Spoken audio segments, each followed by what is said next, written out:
STI Policy Fellow at the DST Center for Policy Research, IISc Bangalore. I am an honorary associate at the Institute of Public Health and a member of the WHO Collaborative Global Network for Rare Diseases representing India. My work is focused on understanding the rare disease landscape in India to explore various challenges and opportunities in the ecosystem and finding possible policy intervention. In today's session, we discuss how to strengthen the rare disease registry in India. Just to give a background, registries are important for any disease, but they're more important for rare diseases as these diseases occur infrequently and often in geographically dispersed populations. Understanding of these diseases is also relatively lower. So registry is a crucial entity in the entire rare disease healthcare system. In Rare Disease Month 2021, the STCPR organized a very thought-provoking discussion on open data for rare diseases, where the need for a registry and making it accessible to the patients was discussed. Taking this forward in Rare Disease Month 2022, in partnership with Ashoka University and leading scientists Dr. Alok Bhattacharya, Dr. Sudha Bhattacharya, and Professor Shashidhara, we look forward to understanding from the leading experts in the country the challenges existing in the rare disease registry. We also look forward to finding a possible way to address some of the challenges and from the learning experiences of APEC region, which Professor Belgard has very kindly agreed to demonstrate in details in today's session. Without much ado, I will request my colleague, Dr. Anjali, to start the session. Over to you, Anjali. Yeah, thanks, Mawa. Thanks for that introduction. Anjali, you are muted. Kindly. Oh, I am. Okay, great. No. Your sound is okay, perfectly. Okay, great. Thanks, Mawa. Thanks to all the panelists, distinguished speakers here joining us today. We had a lovely, engaging discussion yesterday, and we look forward to a very engaging and enlightening discussion today as well. I am Anjali Taneja. I'm representing Ashoka University, and I'm a policy scientist, and I'm leading science policy initiatives in Ashoka. Ashoka is one of the leading liberal arts and sciences university across the world, and its focus is on promoting education to enable critical thinking, complex problem solving, effective communication, teamwork, and innovation for impact and change. This is possible through our renowned and the most learned faculty who are based in Ashoka. Two of them would be speaking today during the panel discussion. Science Policy Initiative has been set up to facilitate the framing of evidence-based policies to address societal problems. So without taking any more time, may I request Dr. V.M. Katoch to actually give the keynote address. Dr. Katoch is an ICMR chair on public health research at Rajasthan University of Health Sciences, Jaipur. He's the president of JIPMER, Puducherry, president of AIMS, Madurai, chairman of Lepra Society, and former secretary, Department of Health Research, Ministry of Health and Family Welfare, Government of India, and former Director General, ICMR.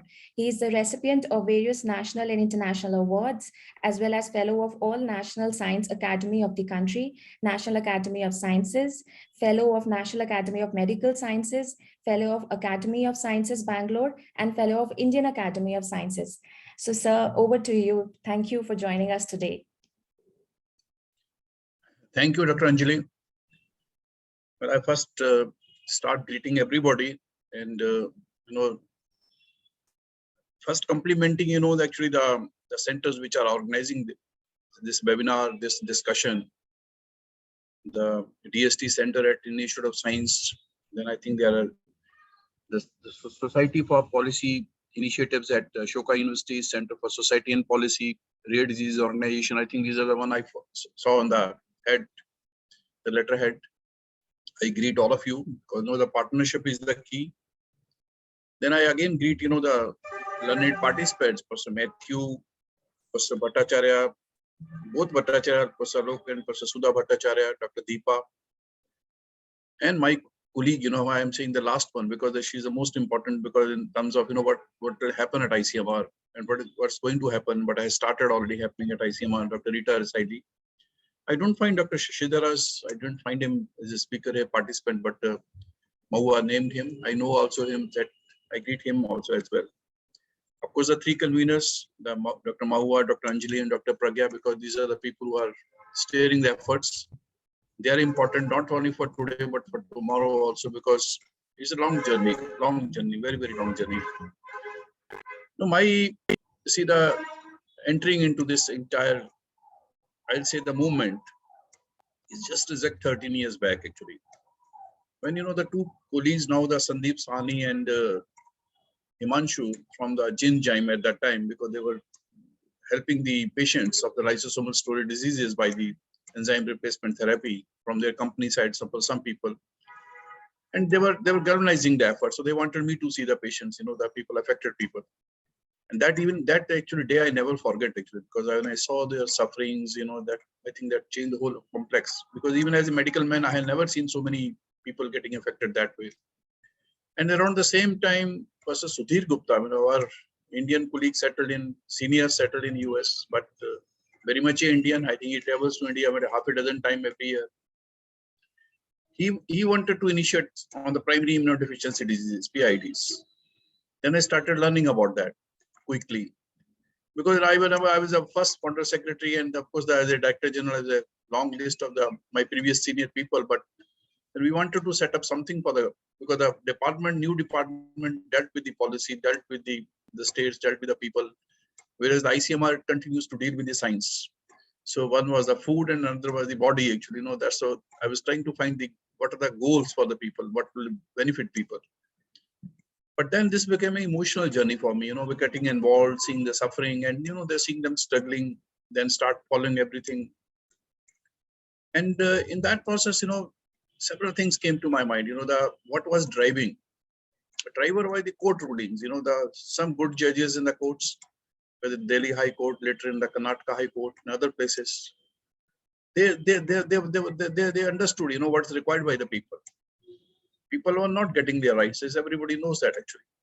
Even whereas our constitution says that health is a right for all, and the last British Health Commissioner, in his report, he had said everything what you need for the people. But we were ultimately in a competing priorities. These people were getting lost out actually, and hardly you get onto something which is bothering people today, and don't bother about the people who continue to suffer over a period of time. That's a natural way of societal response. That's a competing priorities. People want to push their things in the direction they want, and then lack of competence. Most of the medical people, they never knew about them. So many of them. Hardly any good clinician will pick up some here and there, but otherwise nothing known. Then they started interacting, with the organizations like ORD, IORD, then the number of others dealing with the hemophilias, dealing with the sickle cell disease, and dealing with the Duchenne myopathy, and then of course the GNE myopathy. All this, led to, I think, a very composite response. And that's just a time, we felt very happy in playing some role actually, some role of catalyzing a process. I was not a driver anyway, I tell you that I was one of the catalysts actually. If on the PIDs, let's create centers. Some were done by Professor Sudhir Gupta, some actually let's do some on the ICMR side. So let's do something from the DHR side. We initiated a big program from the Department of Health Research on the LSDs, because and if the medical colleges don't coordinate well, then whatever everybody's experiences are in different directions.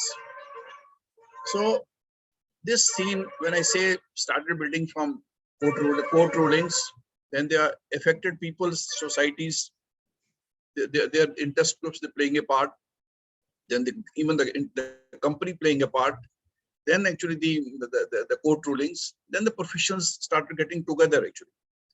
Academies played a role, with the Professor Bhattacharya as a very key driver, and I was very happy to be in a part of many of them, whether through INSA, through JNUs and other places. Academies also started galvanizing the environment. And that means more and more stakeholders in the system started becoming part. We started discussing, what needs to be done. Whether if it's a drug development, then the all directive to be actually the DCGI used to be part of all the deliberations. He used to tell what's required, that the GN Singh at that time. So that's a what changes will be brought there. Ministry was a part of the whole driving force actually. So that's how this entire movement became from a people who were suffering, who were pushing, to the people who can make a difference. And in that, I'm very delighted to see when this entire policy came. Again, pushing that policy was a tough game. Because nobody can say that policy is a perfect. Still we are trying to shy away from the numbers. When you say what is the definition, I think this is funny actually. Because if you for other diseases you say you want to bring them less than 1 in 10,000, and here you go for the cutoffs higher and higher because you don't want to invest actually. You don't want to invest. Somehow there's a thought blockade in some people. That's not today's point actually. What I'm telling you, why we're today discussing the evolution of registries and the Indian registry, which I think the best person will be Dr. Reeta Rasaily to talk about, because the ICMR is steering those efforts. But the beauty is that registry will drive everything, I tell you. Because yesterday, then the people say there's no data on, like on a hemophilia, sickle cell, on a thalassemia, on a Duchenne dystrophy, or on a so-and-so disease, which the people are pushing. Today, this registry will have data over a period of time. So even if you project, that India has 8 to 10 crore people affected, and I think that will not be underestimated anyway. I tell you that it can't be less than that. So, and they are not in our net actually. We don't know what happens to them when the disease breaks down, why it breaks down. Because if you want to, even if you're the people who are affected, we want to prolong their lives, you want to delay the onset. We don't know the mechanism, what precipitates actually. Somebody's disease getting precipitated at 18 years, somebody 28, somebody 58. Why he started? So there's no data either on what is happening on the population level. We just don't know anything. See, so that what this registry, I don't know the exact complexion, which again I said she's the best person to talk about. This should address not only the people who are affected actually. They are very important. We need to do something for them in the short run. But then you say that for less than 5%, you have something to do. For others, it may be palliative, it may be a sportive, but fine, that we should be there available. And something new coming, that again should be made available to them. But then, the best part is what is the evolution of the subclinical the component? Why it breaks down? Where? So this registry, unlike the cancer registry program, which the ICMR has a very long experience, ICMR's cancer registry has driven the entire process of establishing the centers around the country. But and that evolved later, even that what treatment given, what is the treatment outcome, that's also added now for last more than decade. So that tells you what to choose also. So that registry, but that registry doesn't talk about the drivers, on what is happening at the community level. So nothing to talk about the preventive side. That is purely a medical registry. This should not be a medical registry. This should be from medical beyond. It should be the families, the entire thing should be followed up. So what happens, what doesn't happen, so that their lives should be followed up. Why it broke down? What triggered that breakdown at particular age? When the person's other genes could cover it up for so long, why it broke down at that stage? So I think that this should have a much more a broader context, because if you're moving in modern directions. Then the last comment I'd like to make is the genetic, because more than 80% of them, maybe 90% or 85% or 75%, doesn't matter actually. That high proportion has a genetic basis. Others genetic basis may not be very clear. So the evolution of the genetic centers from the very beginning should be tagged on to these actually. I think that part is a very, very critical actually. Establishing the networks of genetic centers, which DBT has taken a big initiative.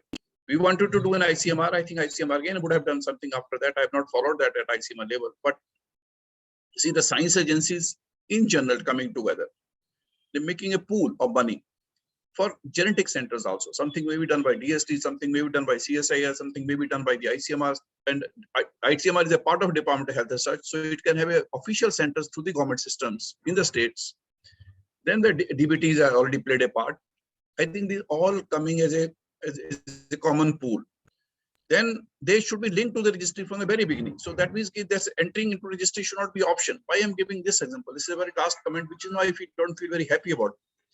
Even in the state in Rajasthan where I'm located now, The Bikaner hospital, where the Cancer Express used to go from Punjab, that's an all patient. They're still a very good treatment center because the voluntarily people are giving money into that.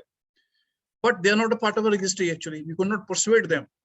So now many of these efforts should not be left to the option of the people. They should be voluntary, and should be a policy initiative. And there, not only the ICMR, the DHR, because DHR secretary is a DG ICMR also. So that is a ministry's department. That, along with the chief secretaries in the states, should ensure that they all join. So I think that's the point of creating a much bigger coalition of the institutions, individuals, and then of course the government departments, because now everything is has been gelled actually. The national policy is a good document, I tell you. We will have to change some up and down, that's fine, no problem. It tells you everything. So the role played by Dr. Vinod Paul, Dr. Tempe, and I think Dr. Indra Verma, just in these three committees which have contributed to that, they have almost identified everything. So last decade, when I started with that hopelessness 13 years back, seeing a very hazy scene, crying for the people in my personal life, but not able to see how we can solve, then taking some initiatives at my research level, at the ministry level, and then being a part of a larger drive, and then seeing through this policy coming up with I must compliment the Ministry of Health's efforts. Now 6 ministries joining together to do something very positive. That entire path is laid actually. So this registry will give you data. This registry will tell you what's happening. This registry will tell you how much these 6 departments of the union government should give actually. Then how much the state government's part should be there at the same time.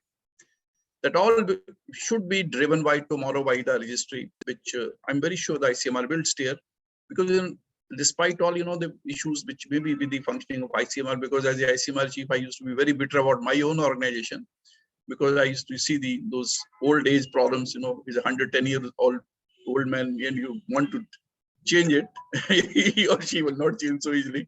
But ICMR has a wisdom actually. ICMR has a long connectivity with the medical system.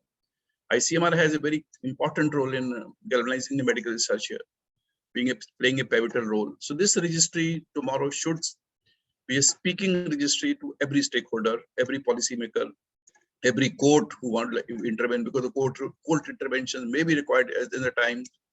The people who get elected, there's a problem with them. That's the last comment I'd like to say, that in a democracy, you are driven by the public aspirations, and the politician will do that actually. And they go by the boards. That's again right thing to do. There's nothing wrong about that. But until as the things are projected in that way, I think that they won't happen. So this registry should serve as a lobbying, part. Lobbying is not a bad word for the science, because lobbying was used when the America was created. Sitting in that hotel, everything was, people used to lobby for the stronger federation of states in the US. So I think that lobbying should be used in the right context. So I think this registry's data, that means both the normal people who are predisposed, genetically predisposed, as well as affected people, there actually what happens, what we do for them, this should serve everything for them. So I think I've been a part of a process as a supporter, as a catalyst to some extent. I'm very delighted that I still get the opportunity to talk about the issue, because this remains very, very close to my heart. And I'm very happy today to see Professor Alok Bhattacharya and Professor Sudha Bhattacharya. These are my old friends for more than, I was just counting, this is 87. It is I think when working with them, and then personal friends. But I think all to join the young group. And Deepa, again, wish you good luck from your center, because these are your people. You have to contribute. But all these young 3 colleagues for the policy side. And greetings to Professor Matthew once again, because those ideas will help us how to think alternatively. The decisions will have to be local, but you have to think alternatively. Best wishes. I might have taken a little more longer time, because maybe in carried over, I said I'll talk all 10 minutes, but I don't know. I have no regrets for that, because you gave me the opportunity, and I think we'll cover it up. Best wishes. Thank you so much, sir. Actually, no regrets. clearly because your speech was so inspiring and definitely very, very, very insightful. The suggestions, the recommendations that you were giving a holistic perspective from all angles, whether it's government, academia, industry, what they need to do, build consensus on this registry part. It's very, very important. And thank you for setting the right tone for the meeting.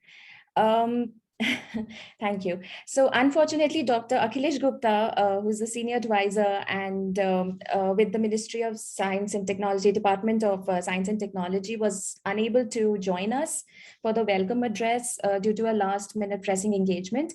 So we now directly move on to the panel discussion. And for that, may I invite Dr. Pragya to usher in this segment. Thank you.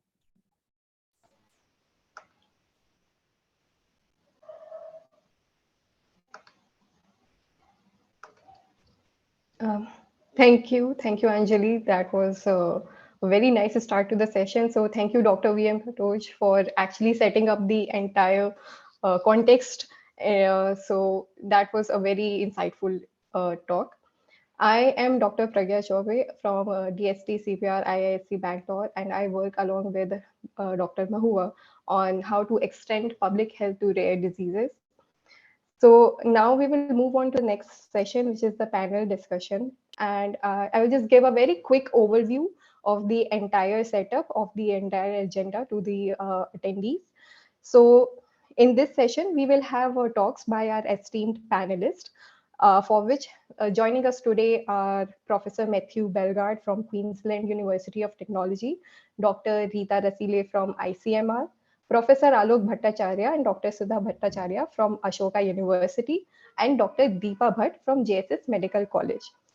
So after this session, we will actually follow up with the open floor discussions, thematic open floor discussions, and that will be followed by the Q&A session where you can ask your questions to the panelists.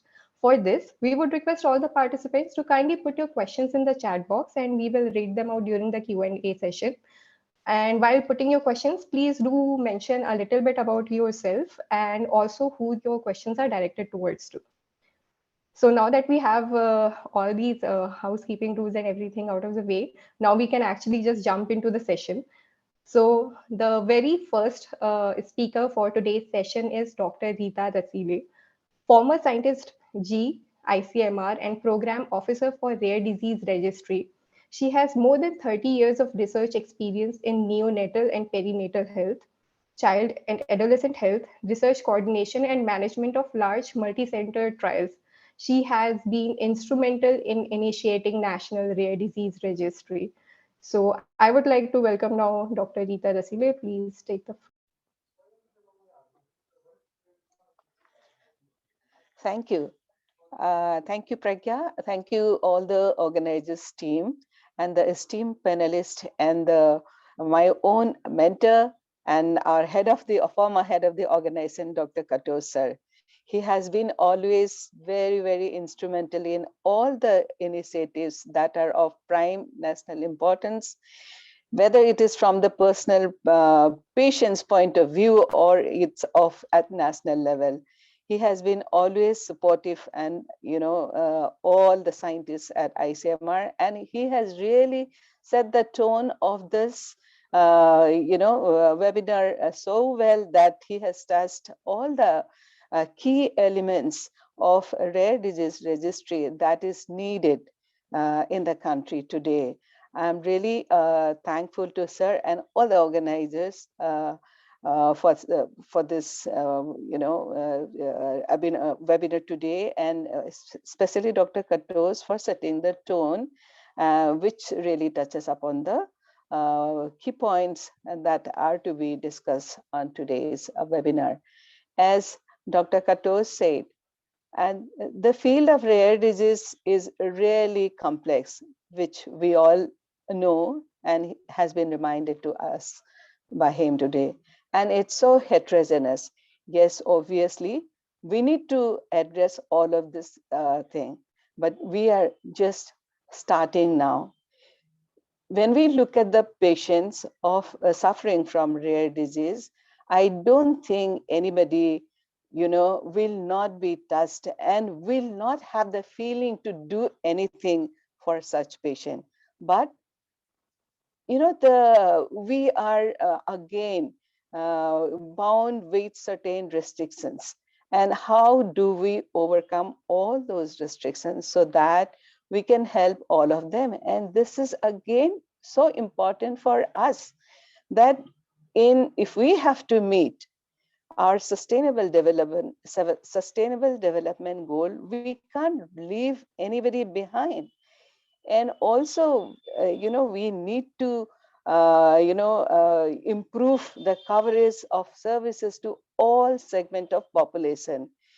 Rare diseases being rare in number, so it's, I think, really difficult for the policymakers to have anything in place, because we are not certain how the disease progresses, how many patients are suffering, and what needs to be done, how much awareness is there.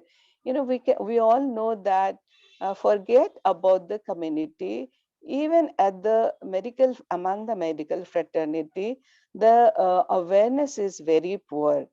So it becomes, and also if you see the kind of infrastructure that is needed for diagnosis of such case is not really, are not really many in the country. So it becomes very difficult even if you want to do something. So the Ministry of Health and Family Welfare has come up with the rare disease policy, and we all know that, and and this is a right direction with what we need to move ahead. Unless we have a policy, nobody will be aware. And I'm happy that we are having this kind of seminar, and I'm sure, I think we should have many more like this, not restricting only to the Rare Disease Month, if we have to create awareness. So the major constraint that was found was not having the actual number. And that is why Rare Disease Registry is a key component of the rare disease policy. How do we set up this rare disease registry? That again becomes difficult in the under the constraint of infrastructure for diagnosis and of such cases. As we said, like they're very complex, and a lot of we need to have proper diagnostic facilities, genetic, molecular. We don't have many such centers in the country. So to move ahead to ICMR, as you know, it's APEC's body for promoting and supporting research in the country. And our priorities align really with the national priorities. And this, I will say, it's a national priority, because in the context, we can't leave anybody behind. And if we see the sufferings of such people and the long-term consequences. So we set up set up a technical advisory committee to guide us how to go about it. And there are 7,000 to 8,000 rare diseases, whether we try to, whether we have the diagnostic facility for all of that, we are not too really sure, and how to go about it. So a technical advisory group was set up. I'm sorry for the,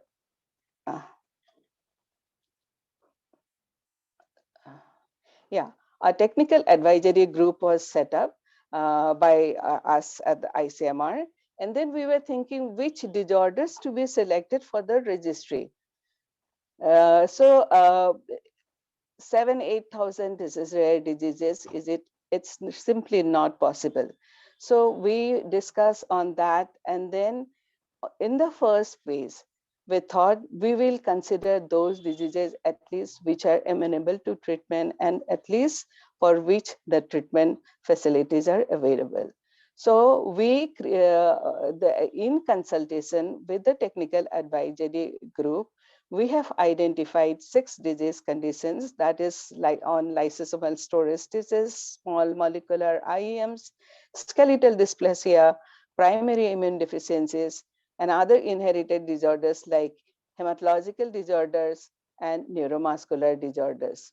The main aim of this registry is to establish an Indian registry for rare disease disorders for the assessment of burden and to integrate their care through the available new and existing public health programs and policies to achieve health for all, and to collect demographic and phenotypic data for selected rare genetic disorders.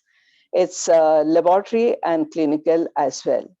And we also aim to learn the natural history, evolution, and outcomes of specific diseases with and without treatment. As Dr. Katoch has rightly pointed out, that there are people, some which may be in the initial stages, and for some maybe we can give only at such stage, they are at such stage that we can't do much, but we need to only give them supportive care.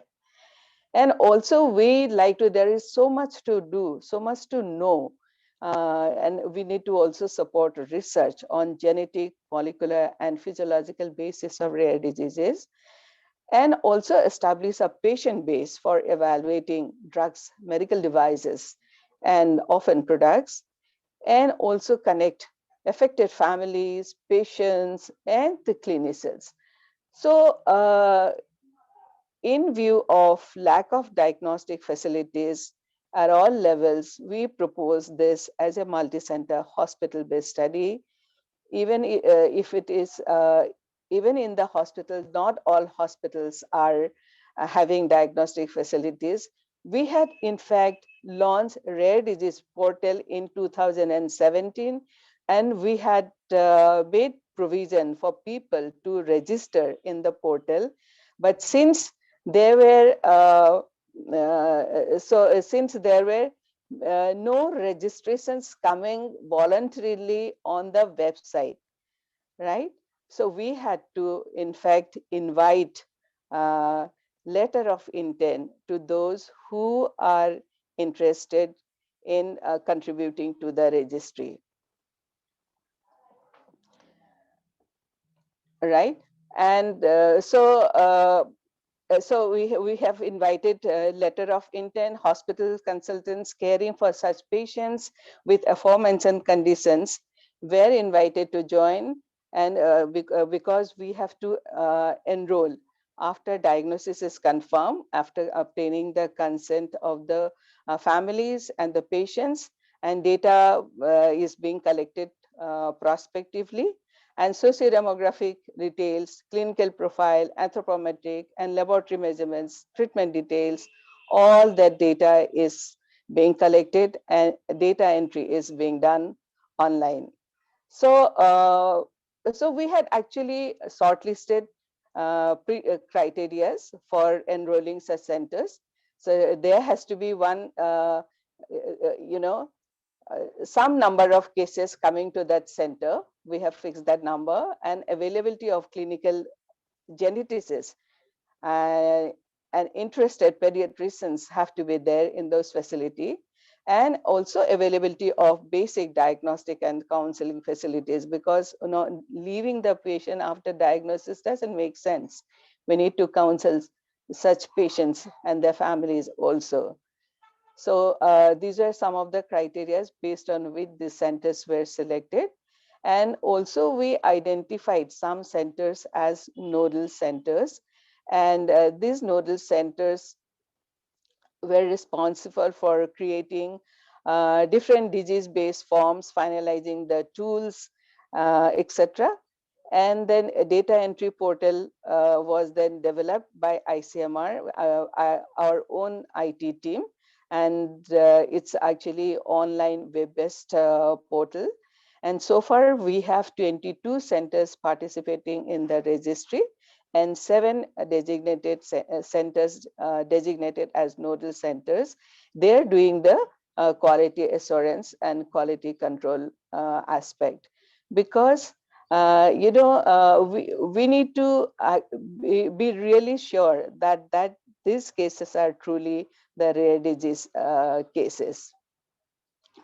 So we actually we want to actually expand the scope of this registry. So this portal has been functional right now, and centers have started collecting data. We have data collected over 1 year now.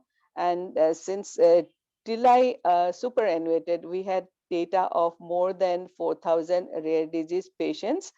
And this registry is also being monitored by the group of secretariat on a regular basis. And we are hoping to expand the scope of the registry too. And we also have, ICMR has initiated rare disease registry research in multi-center research project mode. And we have invited proposals addressing different aspects of rare diseases, basic research in rare disease, therapeutic research for rare disease, and laboratories working in diagnosis and treatment for their training and also for improving the networking and awareness, etc. And with the rare disease policy coming up, in fact, a consortium has been also initiated, Dr. Katoch has already mentioned. So all the stakeholders are part of that and are also looking at the various aspects of the rare diseases that are in the country, and also trying to address by different organizations based on their priorities, looking into the aspect of diagnosis, treatment, policy aspect, etc. So I'm just hoping that setting up a registry is difficult, but it's challenging, but not that difficult if we are really committed to do it, and which ICMR has initiated and have the vision and to expand.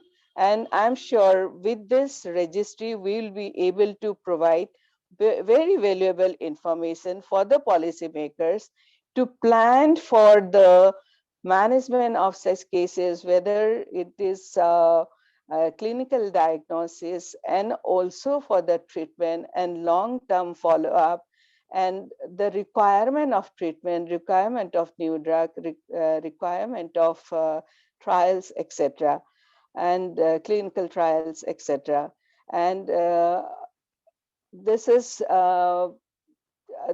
really going to be a great thing for the country. I hope so.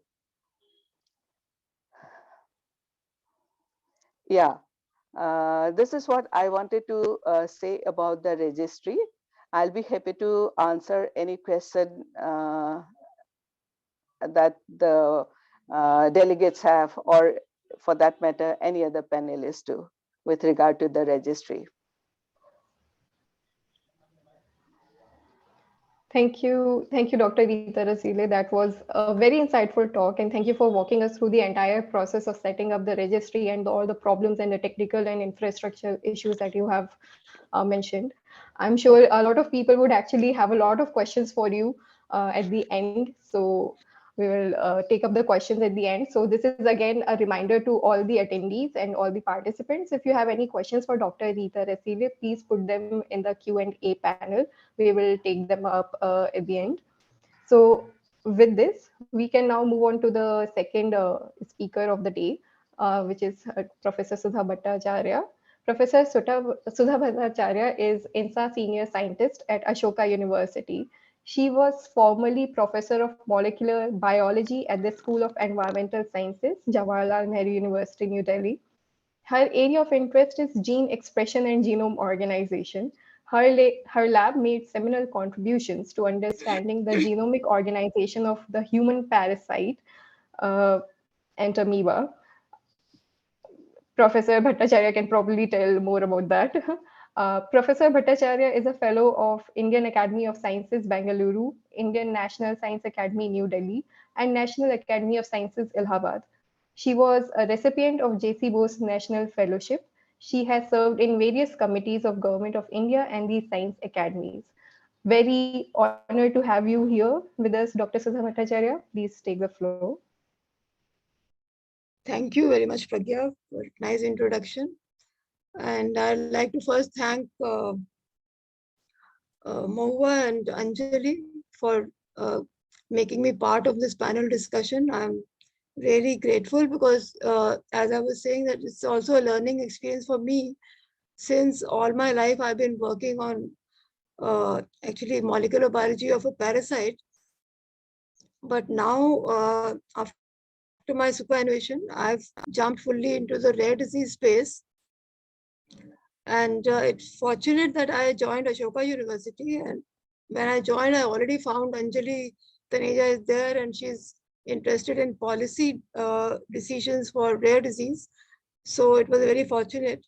And I hope that my journey through Ashoka will help me not only to develop rare disease policy, but also to contribute to research in rare diseases, which is very important in the country to move towards finding treatments. But today I'll be giving you some of my perspective for registries.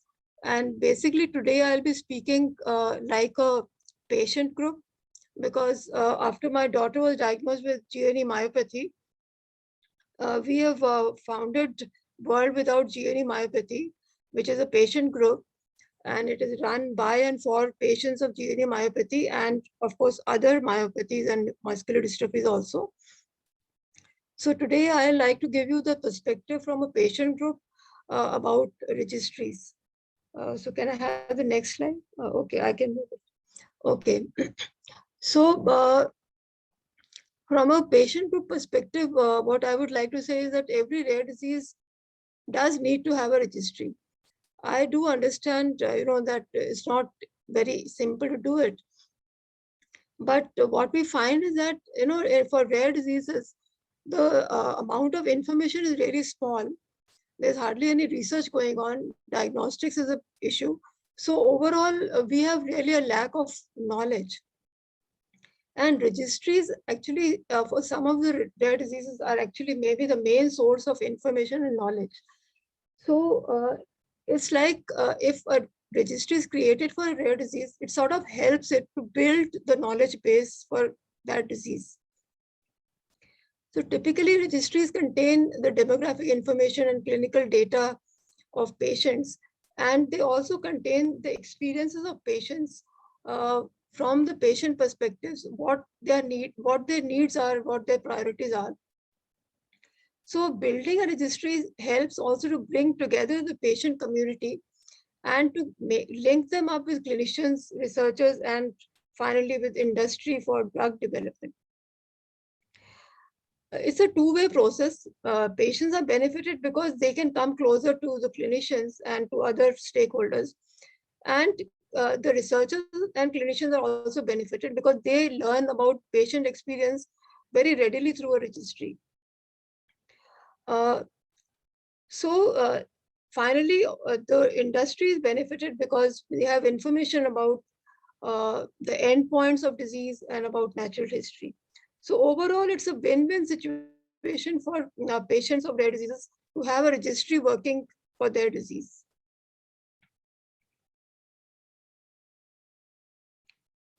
Could I have the next slide, please? Okay.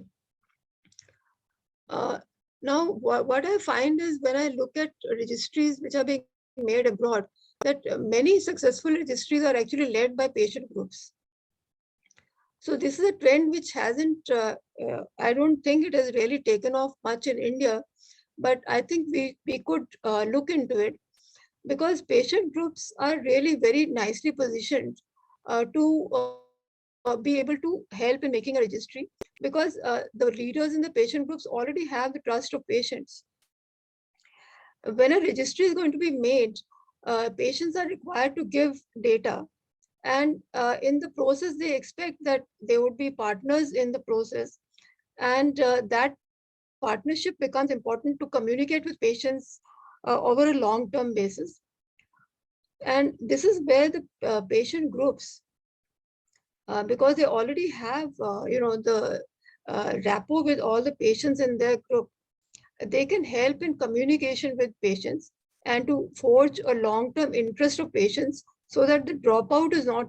Otherwise, one challenge of maintaining a good registry for a disease where the number of patients is anyway small, is that there is quite a high dropout rate of participants. So the involvement of patient groups can help in this process very, very significantly. Next slide, please.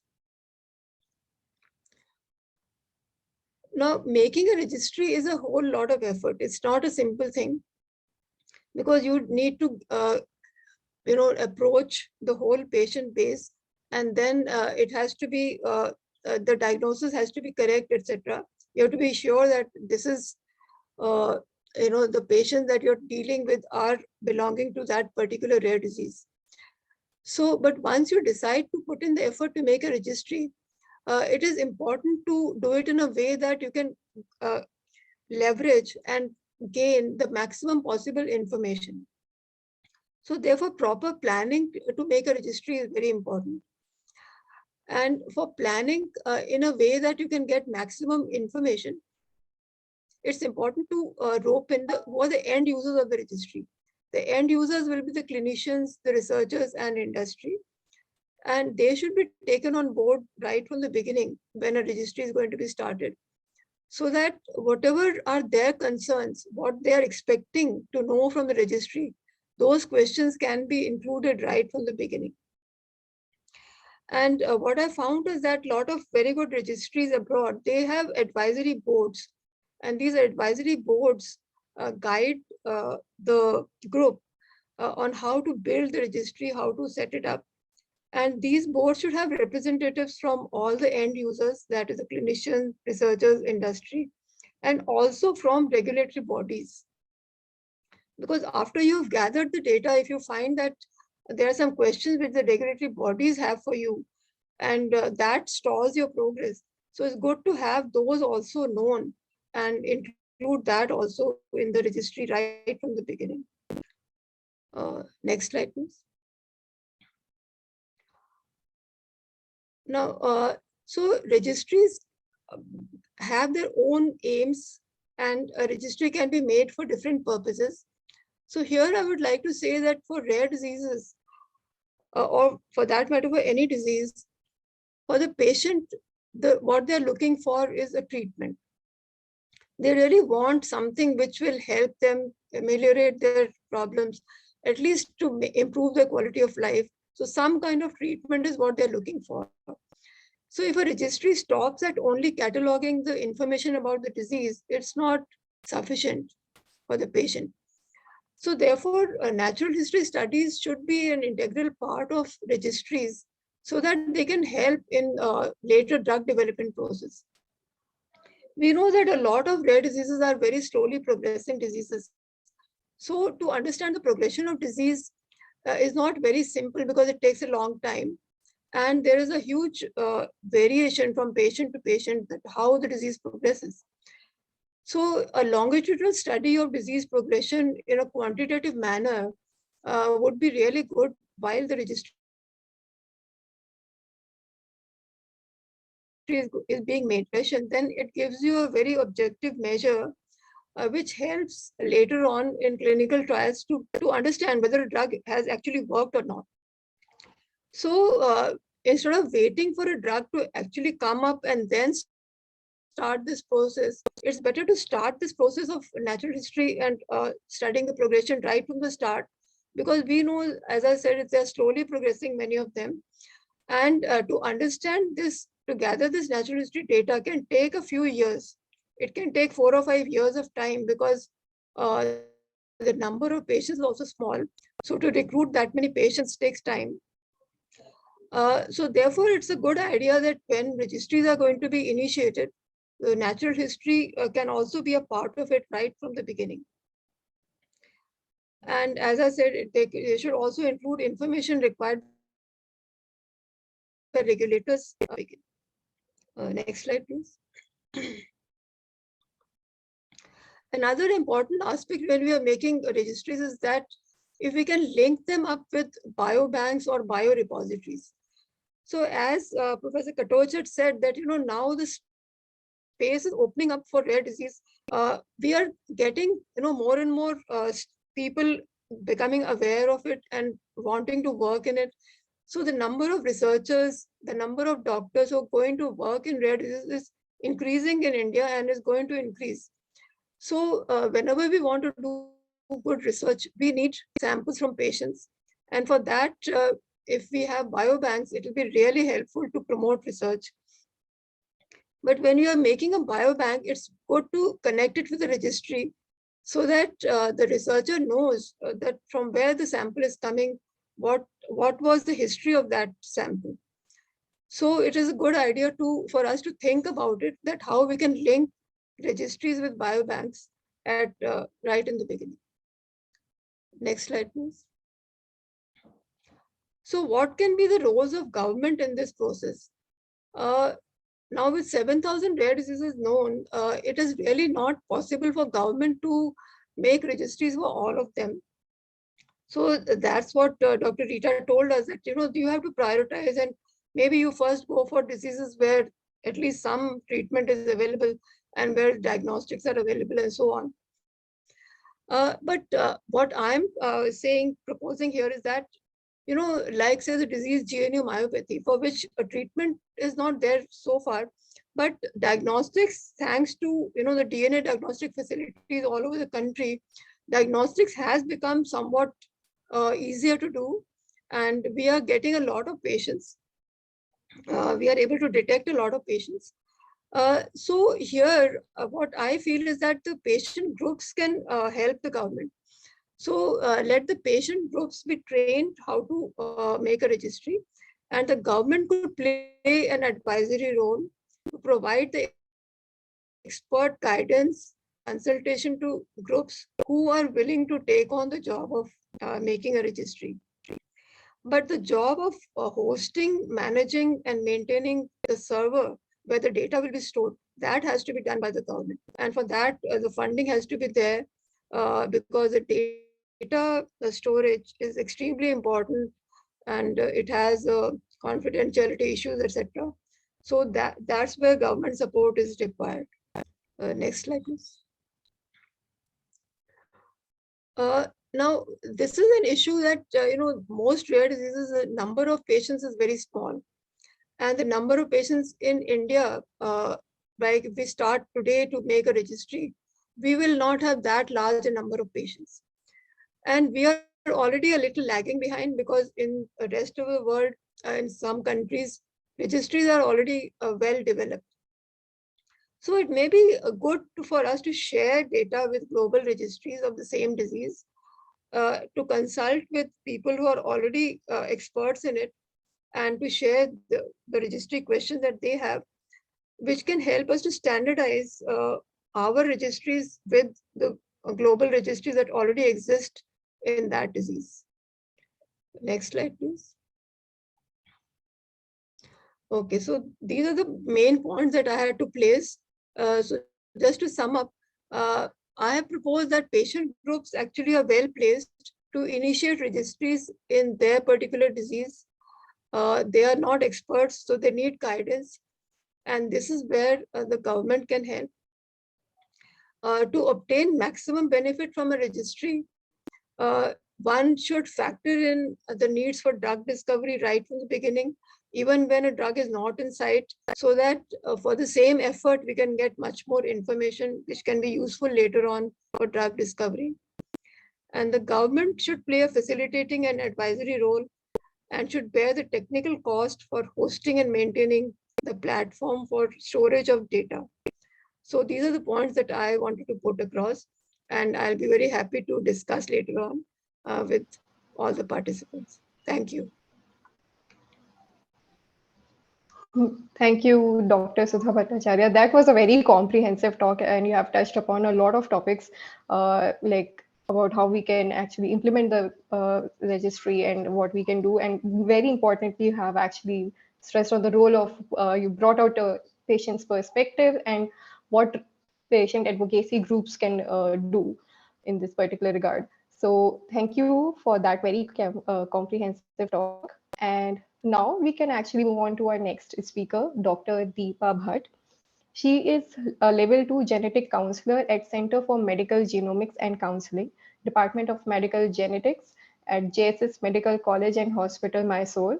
She is also a member of various professional bodies, including Board of Genetic Counselors of India, Indian Academy of Medical Genetics, Indian Society of Human Genetics, Special Interest Group, JSS Academy of Higher Education and Research on Human Genomics Research and Development. She is also co-investigator of ICMR Rare Disease Registry and part of ICMR National Task Force for SCD, in which she was involved in developing SCD registry.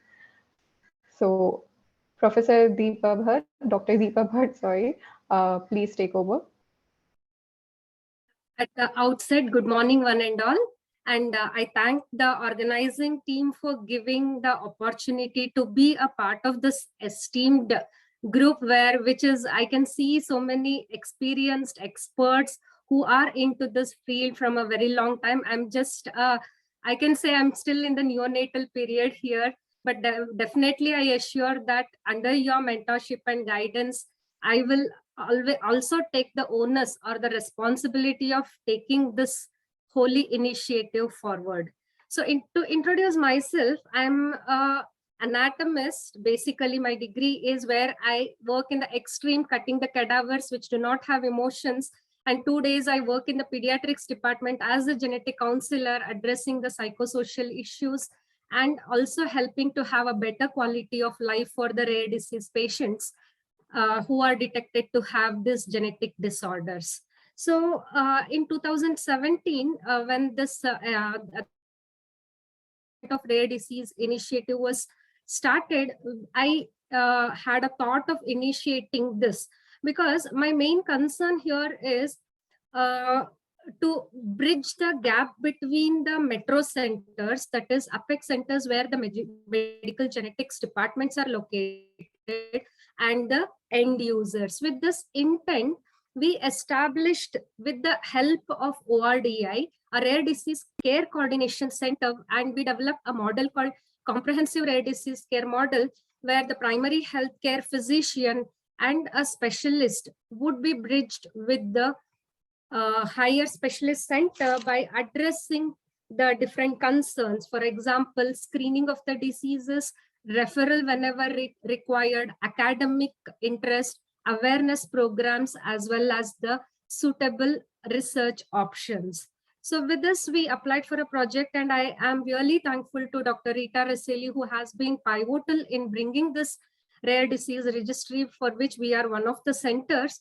And also I'm a part of National Task Force for Sickle Cell Disease. And with this, we have progressed forward with the India Alliance DBT project on hemoglobinopathies, where our task is to develop a population-based hemoglobinopathy registry, which will address sickle cell disease, thalassemia, and also the G6PD deficiency. So here, rather than any problems or the challenges, I would like to express my concerns from the patient perspective, because day in and day out, I am with these rare disease parents and the caregivers as well as a family. And it is really heartening to see their daily life, which is really a matter of concern. So I wish that some of these concerns will definitely give some ideology or the policy makers, the government, as well as the end users. So what is that we have faced from the patient perspective? Definitely, this particular task has been given to the government. Most of them are government institutions. Like, for example, let me take the practical example of Karnataka. So the medical genetics are hardly in numbers. So the patient has to travel. It's a huge, geographically Karnataka is very big, and the travel and out-of-pocket expenditure for all these to reach till the APEC center, wait, almost they have to wait for a very long duration to get an appointment. It might take even a month, especially with respect to inborn error in metabolism, where there is a need for immediate addressing of these concerns, which will take away the life of the children. So reaching these centers will be definitely a challenge. So when will this registry definitely, I would say 450 conditions, which are very important, which has been finalized by the technical advisory. board has been included, but what about the remaining 7,000 diseases? So if these are definitely the main concern, and also scope for including remaining of these diseases is also parallelly addressed, that will be very much beneficial from the patient perspective. So coming from the healthcare provider perspective, so what we have faced is the awareness. Definitely the awareness regarding the genetic diseases is very, very less. So we are working in a tribal area where the percentage of sickle cell disease is very high, but the PHC medical officers or the concerned physicians are in lack the awareness to diagnose these diseases, as well as once they are diagnosed, the management. So establishing the registry, if we not only target on just getting the prevalence, definitely it has so many components, starting from primary, secondary, and tertiary components, as well as the preventive aspects, including the academic and research interest. But when will it percolate to the end user level? So, for example, this pandemic has given us really a stress test regarding this. So we had the patient. So in Karnataka, the hydroxyurea tablets it has just entered into the government health system and yet to reach the end users. So till then we had to provide from the, we have generated some of the funds and we have started supplying them. So this has to be really very fast. So 2017 to the new policy, 2021 and 22. So this really has to be moved very little faster, so that the people, the patients and the advocacy groups, they do not really lose that interest that something would be beneficial for us.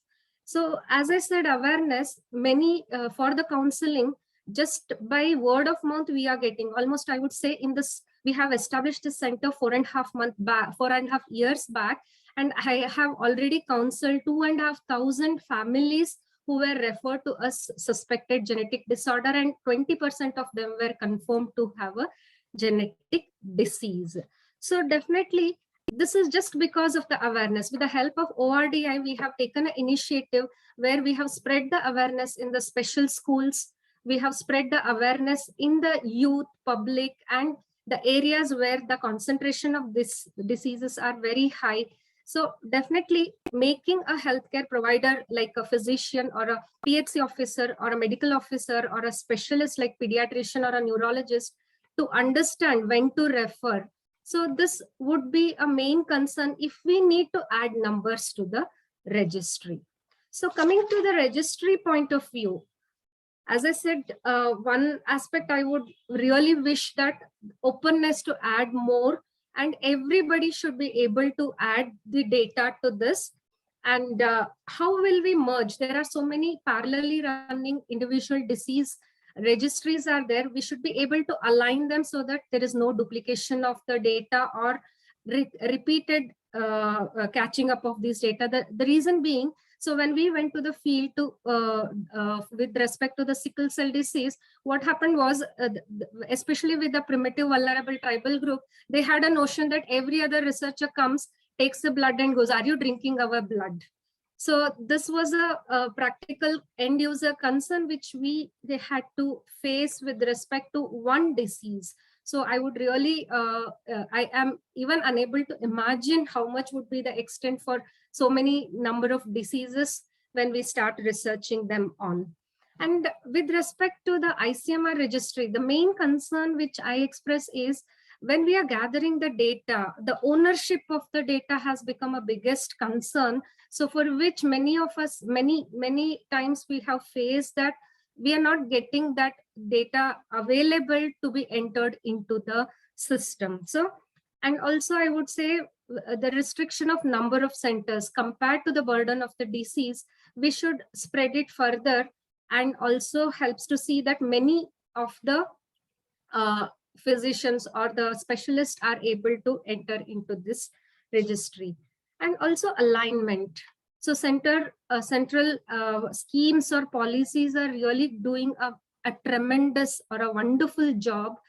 And this has to be aligned with the state government or the tribal welfare or anything which is concerned with this.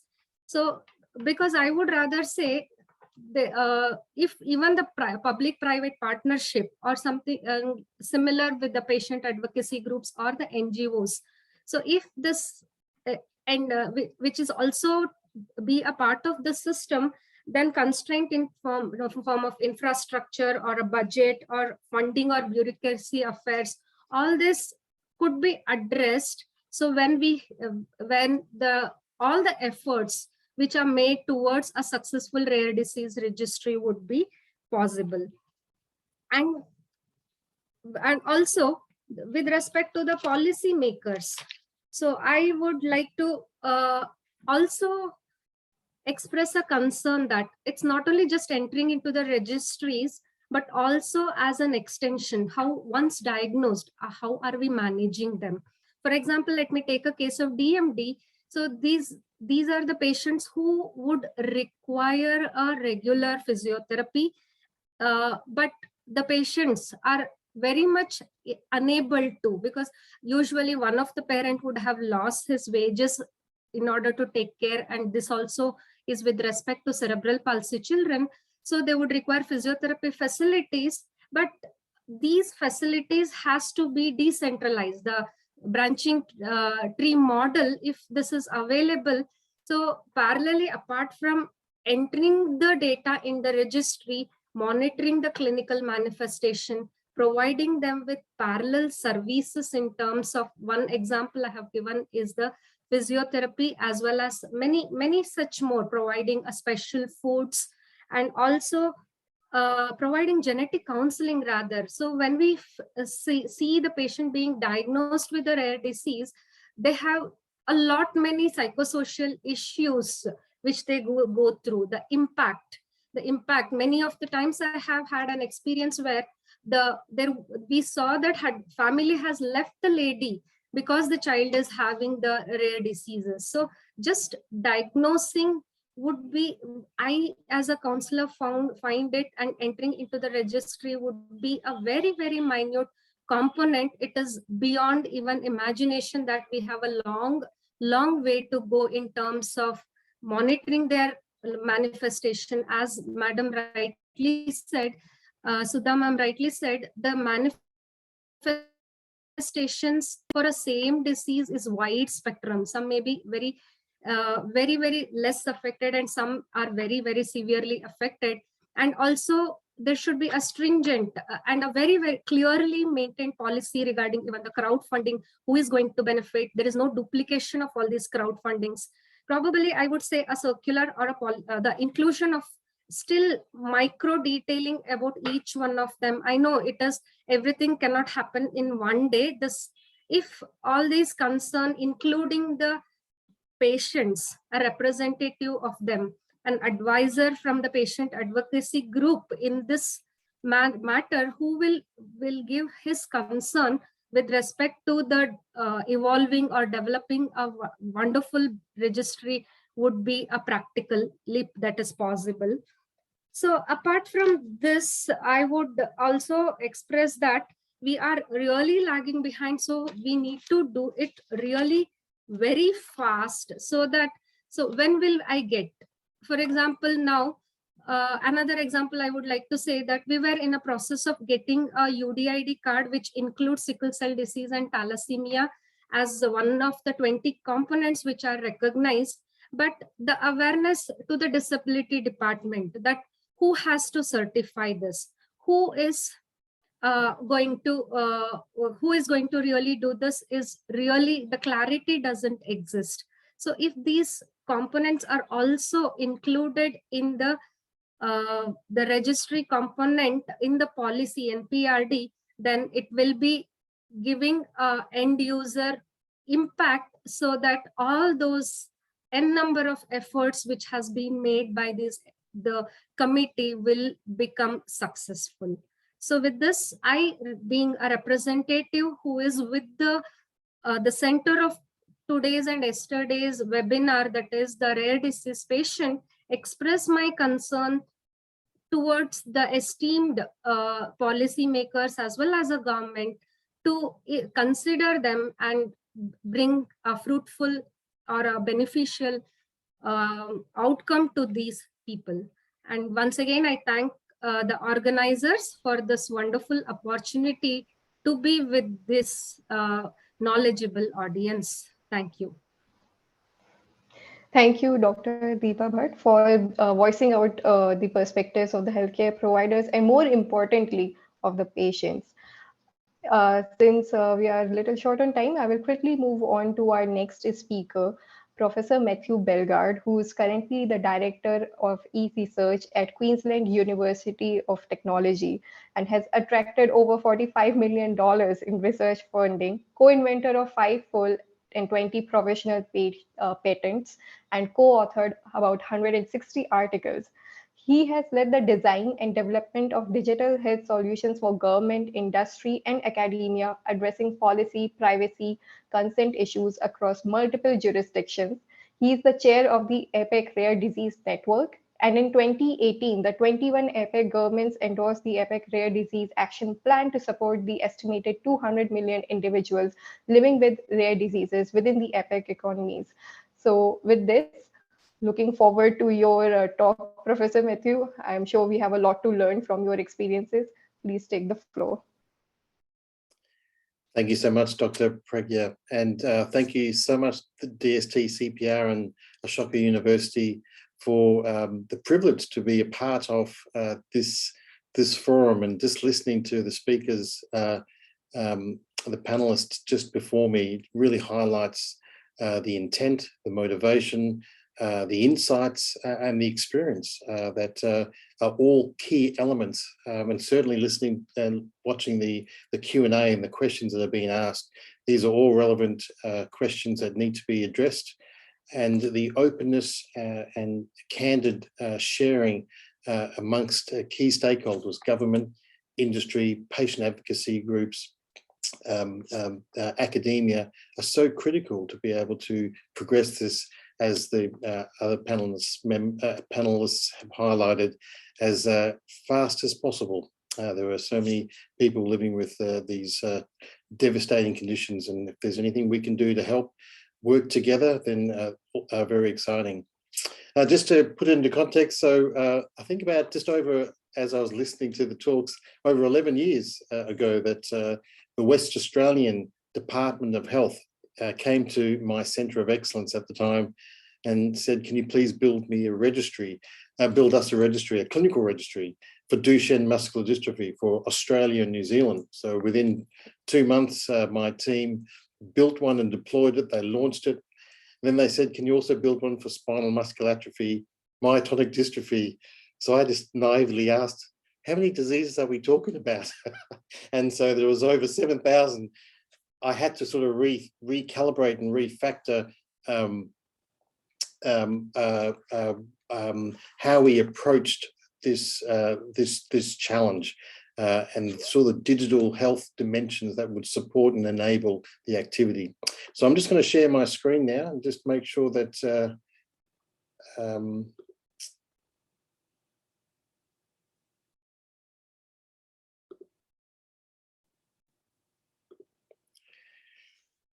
can I just get a nod that you can see the screen okay from someone? Yes, sir. Yes, Professor. It's perfectly visible. Yes, sir. Thank you. All right, so so I want to just split this talk into 2 sections. One in terms of the APEC world that we're in, from this global disease burden, and then also talk about the development and the deployment of the registries that we've actually deployed for a number of different diseases and the considerations. So let's just see. Okay, so just really quickly, APEC, the Asia Pacific Economic Cooperation, there's 21 economies, and just to put into context, 40% of global population, 50% of global trade, and 60% of global GDP. And certainly it's an intergovernmental forum for 21 economies. It's non-binding, and this really important dimension to, I guess, embrace the diversity from an economic and a cultural perspective. But it really does embrace industry, academia, and other non-government entities. And just to give you a sense of the economies that are involved within APEC. But why rare diseases? And certainly the Healthy Asia Pacific 2020 vision was to have universal health coverage and to support all those living with disease. And of course, we put forward a fairly simple argument that there's 200 million individuals living with one of 7,000 rare conditions. So it's not possible to deliver to the vision of universal health coverage as part of that 2020 vision without embracing rare diseases. And so here is just some statistics from an APEC context. I'm fully aware that within India alone, there's 80 million individuals living with a rare disease. So it's almost in many respects a story that needs to be supported on its own.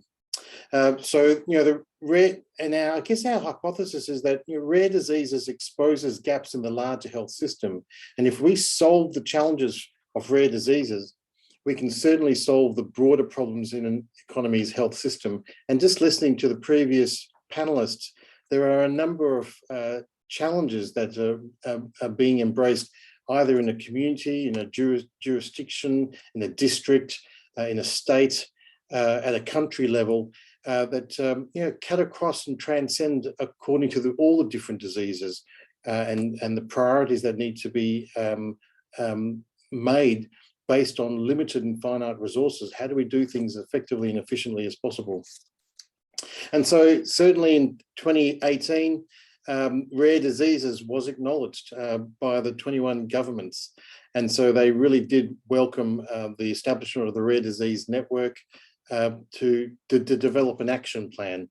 And certainly, just to give you a context, we do work across the region. So we have a Rare Disease International, which I think you're all familiar with.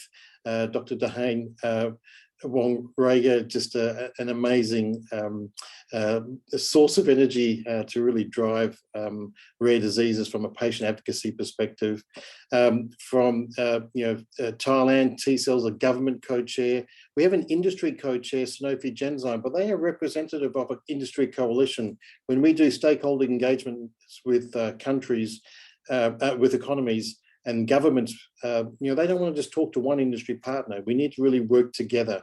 And so it's been quite exciting to understand the competitive nature of what these market access for each of the individual industry partners, but how they need to come together to ensure that we are working in harmony. And of course, then there's an academic co-chair. So just really quickly, there's an action plan. If you haven't read it, I'd certainly recommend it. Certainly the conversation so far has highlighted a number of different aspects that 21 economies you could potentially leverage from the 70 recommendations, the 30 targets, the 10 pillars, and that each of them have discrete action steps that you could follow. So just a Google search of APEC Rare Disease Action Plan will find this report. But just in summary, there are 10 pillars, and certainly some of the conversation already about the definition of a rare disease and orphan products with policies and procedures. There are some discrete action steps that India could follow based on what we've pulled together from the 21 economies as guidance, as a blueprint of how you might envisage what would work based on your local experience in an Indian context. But really, I just want to focus on managing and pooling and the usage of patient data securely and effectively. And so we've already heard rare disease baseline data is essential. Better utilization of rare disease patient data enables adaptive, optimal, informed decision-making, the right treatment for the right patient, and leveraging what has been learned from past decisions to optimize future decisions. That's why we need data. And of course, there's an inherent heterogeneity, as we've already heard, about even just within one disease. So it really does need to be individualized. However, there's also an equal importance on building the evidence base for the rare disease population. We want to learn from individual experience and aggregate across rare disease populations and find generality in disease progression, management, and treatment. So, better diagnosis and management, personalized therapeutic interventions to catalyze new and innovative research and development. As we study more about rare diseases, we get further understanding about what does define rare, something that perhaps a condition is rare, may have subgroups of rare subgroup diseases that need to be studied separately, and to promote and disseminate new knowledge, clinical practice and care, identify and recruit volunteers, we've heard that in clinical trials, and to ensure seamless integration with clinical trials.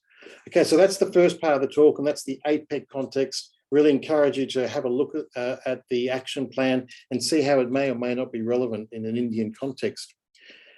But when we think about registries and scaling them and making them sustainable, the fundamental questions, what, why, when, where, and who. Why do we want to build a registry? From a clinical perspective, we want to track therapies, clinical significant endpoints. From a government perspective, health economic subsidies and cost-effective products, reducing variability in healthcare across the states and districts. Industry, cost-effectiveness of treatment outcomes over time. From an academic perspective, natural history and progression of disease, discovery and innovation, clinical trials.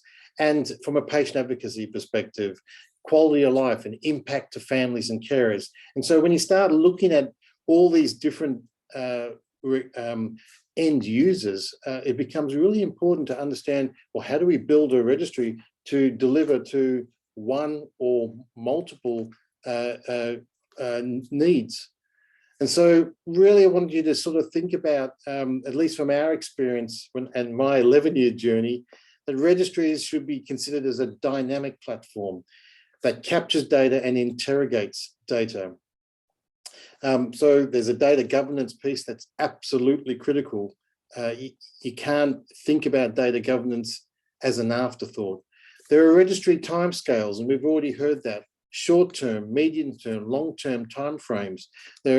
Registries should capture data required by all stakeholders and make outcomes accessible and useful for decision-making. And it should have the capacity to add additional conditions, data collection centers as required. And certainly, as you sort of see this as a sort of flower, a petal, the petals sort of come together, and what's the core is the patient data. But when my journey with building registries, we started off with clinical registries linking to phenotypic and biobanking. Then it became patient-centric, where patients were to register. Of course, can we reuse and repurpose this infrastructure for natural history studies? And if we're collecting this data, it has to be clinical trial ready. Otherwise, we're duplicating effort unnecessarily. And then ultimately, and certainly some of the Q&A was, well, how do we use this data in a smart way? Where does an artificial intelligence and machine learning come into play in this whole context? So registry requirements evolve over time. If someone says, build me a registry, and you build it, what's next? There's something else that they want. So you need to be thinking about how this a system or framework can evolve over time. So one more conceptual sort of thought about this whole approach. Who are the end users? We have a rare R&D perspective, we have a patient impact perspective, clinical decision-making perspective, outcome reporting perspective. And of course, we could build a registry to deliver to any one of these four streams. Fundamentally, how? It's always the how. And so just to think conceptually about across the board, the data should be able to be reused and repurposed across these four different themes. Of course, you could build registries for each of them. Then how do we think about, and we've heard this already, there are clinical treatment centers, there are particular diseases, there's legacy systems, electronic medical records with their own ownership and control and data standards. And then of course, we want to be able to share data across states and countries. We want to be thinking about how do we bring it all together in this aggregated approach. And so some of the issues that we really want to think about are governance, and we've heard that in the Q&A, security and operations, data sharing. what data should be collected, who should get access to the data, the regulations. Economies have different regulatory frameworks covering collections of data, sharing of data across national borders, privacy. And again, these are just, these are showstoppers. Different economies regulate privacy differently. And sustainability. How does the registry get paid for? How does it grow and change to meet the evolving needs of the stakeholders? All right, so just to give you a sense of it, and Moa sort of reminded me that I'd written this paper back in 2014, thinking about these sort of the checklist for building a rare disease registry. And so, I thought I'd basically use this checklist to see where we're up to with what we've built and what we've deployed.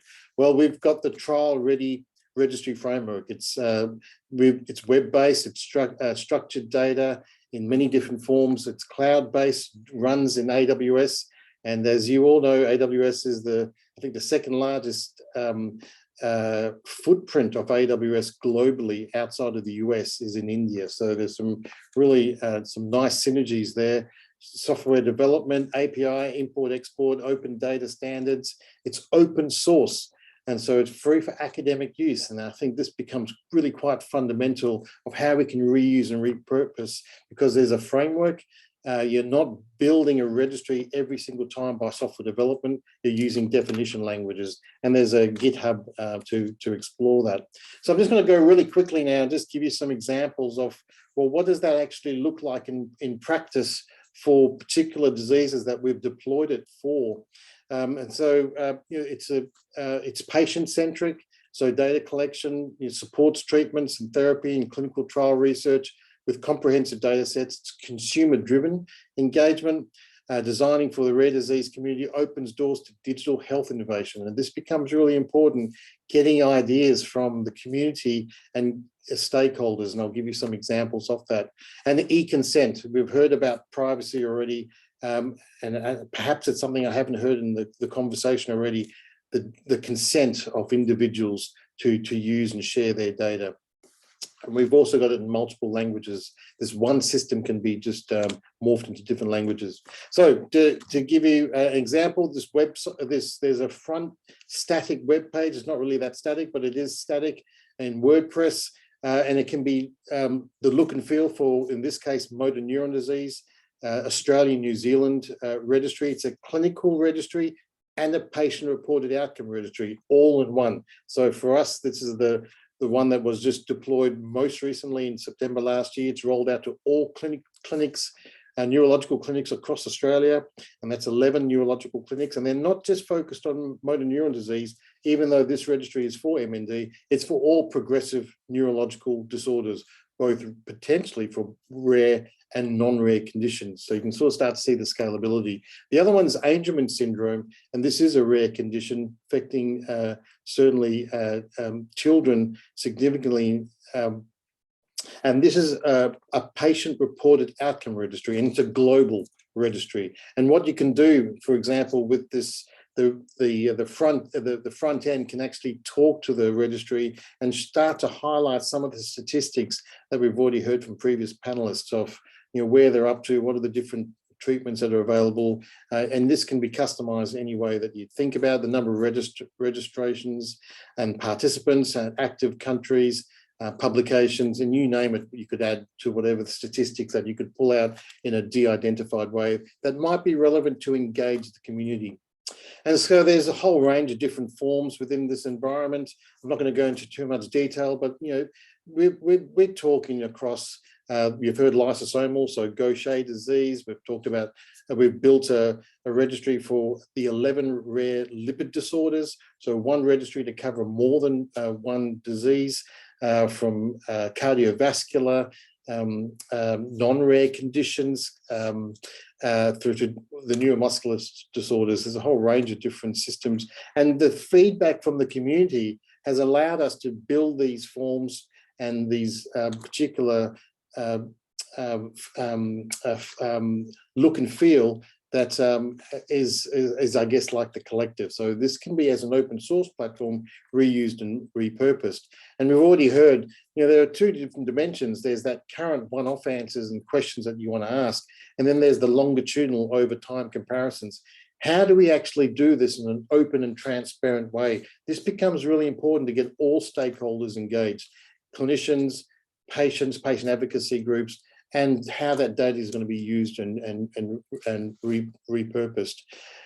The data in the registry can be populating a PDF document, so you can, for patients talking to their, we've heard about allied health, physiotherapists, to be able to just populate the data and not have to reinvent every time the patient journey, being a patient odyssey, to actually talk to so many different health stakeholders. So you can actually get that PDF population of the registry. You can get primary carer links, and this becomes really important to capture the carers. And of course, it's device adaptive, so for different platforms.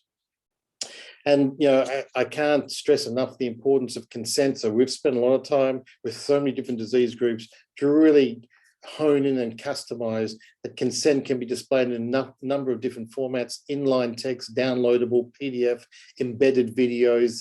Patients can review and manage multiple consents. This can all be customized without the software development need, just by a registry manager, and the use of e-signatures to agree. And most importantly, the consumers can withdraw their consent. Administrators can be notified via email, allowing groups to implement processes for managing a dynamic consent environment. So just to give you a sense that, we've really thought about this only because the end users, the people living with these conditions, have really stipulated what they need. Security and technical, we've heard that in the Q&A. You've got to have these systems externally audited from a security perspective, how they're hosted, the sort of reporting, multi-tiered access, fine-grained control of who can access what, who can edit it, tracking of that editing. Audit trails become really important. And then, of course, work groups, because it's not just users like clinicians or patient advocacy, consumer curators, but it's also that a GP could be a clinician could be in Chennai, a curator that's handling the registry could be in Bangalore, for instance, and you're going to be able to work across these multi-tiered access as flexibly as possible. Okay, so just to let you know, the same platform can be embedded within a hospital setting. And so, as you may or may not know, for any surgical procedure, there's data that needs to be captured. At the moment, it's fairly manual in a process for the joint replacement. And this data gets sent to a national register, the Australian New Zealand hip fracture register, which is fantastic. And these forms get filled out and sent off. But unfortunately, a lot of the times it's not easy to, once the data has been sent to a national register, to get it back to actually do the analysis internally. And so, surgeons and the surgical team to do clinical trials to test out new robotic technologies for surgical procedures can't really get the data. So, and the follow-up of patients for their success. So just to give you a sense that this platform can be reused in many different clinical settings, we can take a data that was being captured manually over a 4-hour period for one patient can now be done in 10 minutes. So just to give you a sense that this can be reused and repurposed. So I'm just going to end there and just really highlight, in summary, really need to define the purpose. Who are the users and what are their requirements, and know full well as soon as you deliver to those requirements will change and they'll evolve over time.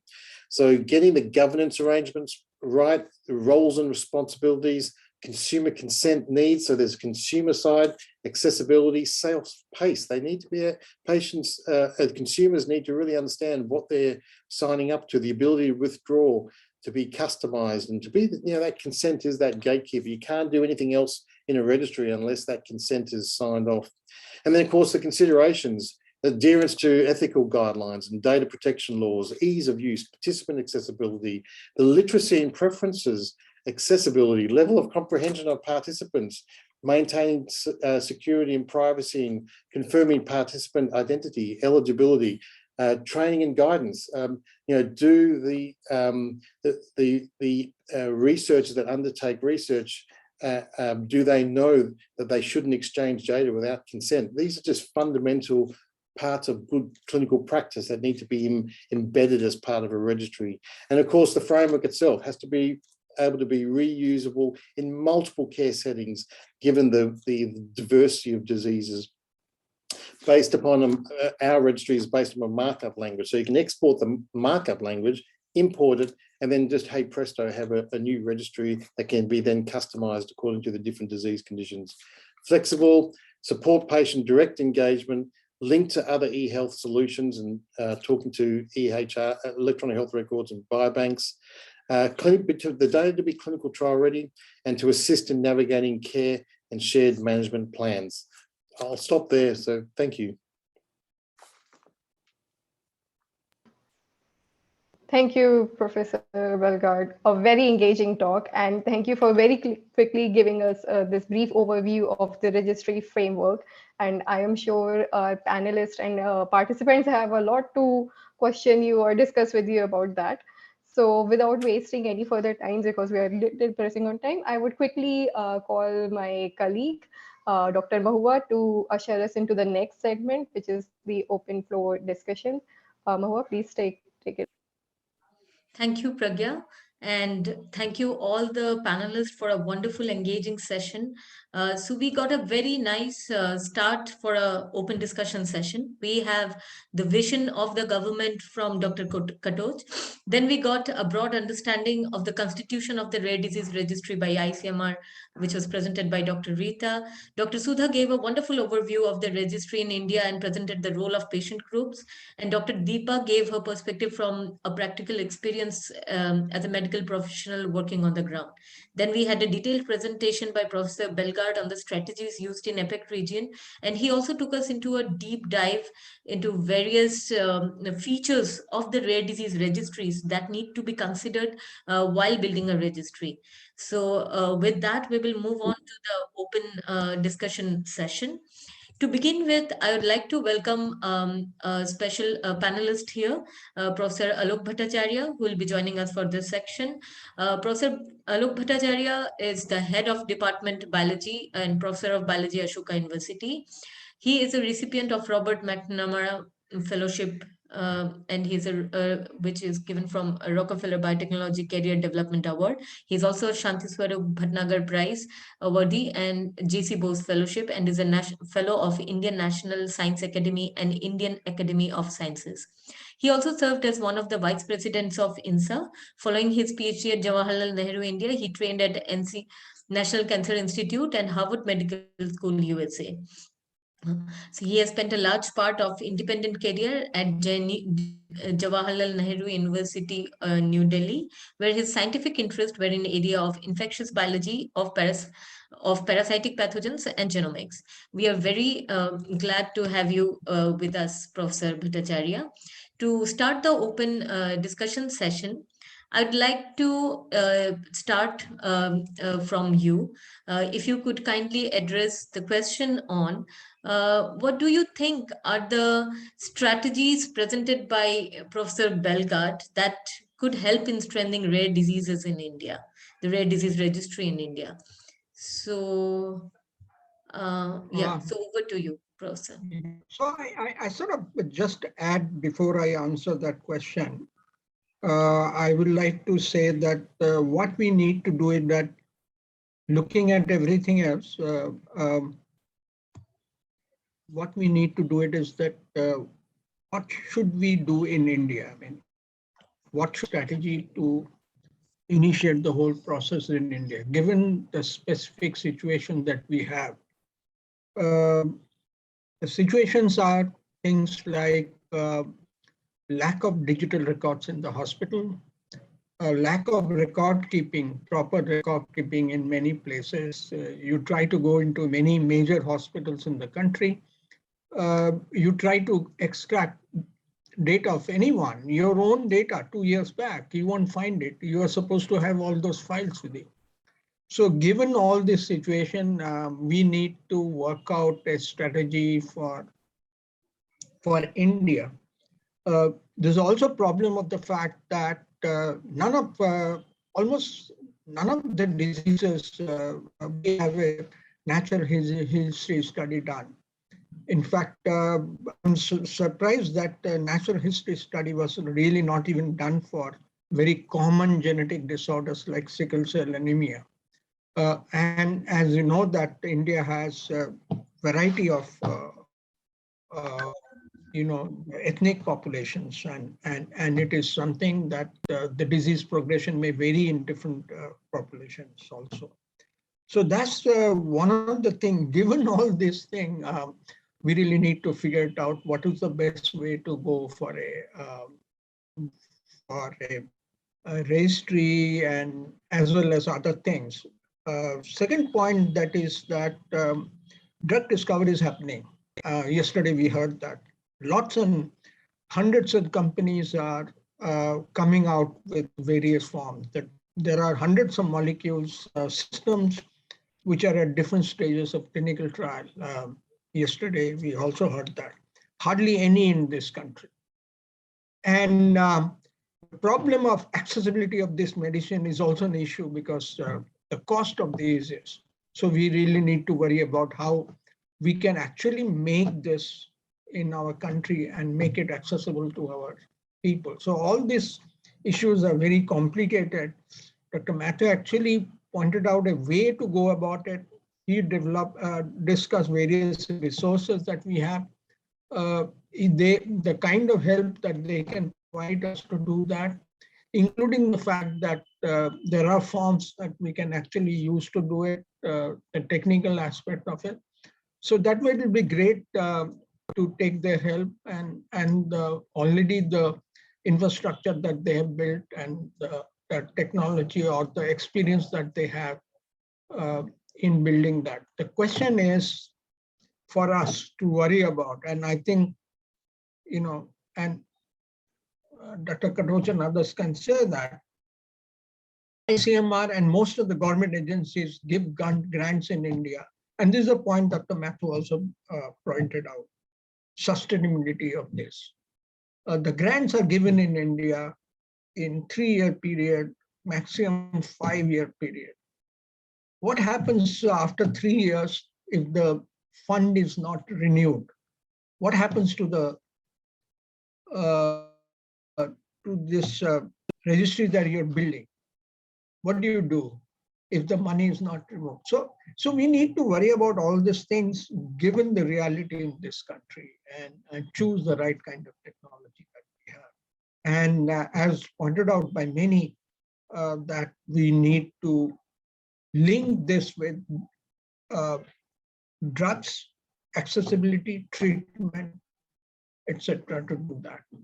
And second point, which is brought out by almost everybody, is the fact there's only a few hospitals in the country where a lot of these diagnoses are happening. How do we reach it to the local healthcare? How do we reach it to the primary healthcare system? What would be a rapid screening method? For example, why do we need to sequence it? Now this CRISPR-based mutation detection systems are coming up. Even in India, it's being developed. Can we think of employing something like that? Okay, so do that. So all these issues need to be discussed. I mean, we can't do that in 5 minutes. We need to actually go in the long run. I just stop it here.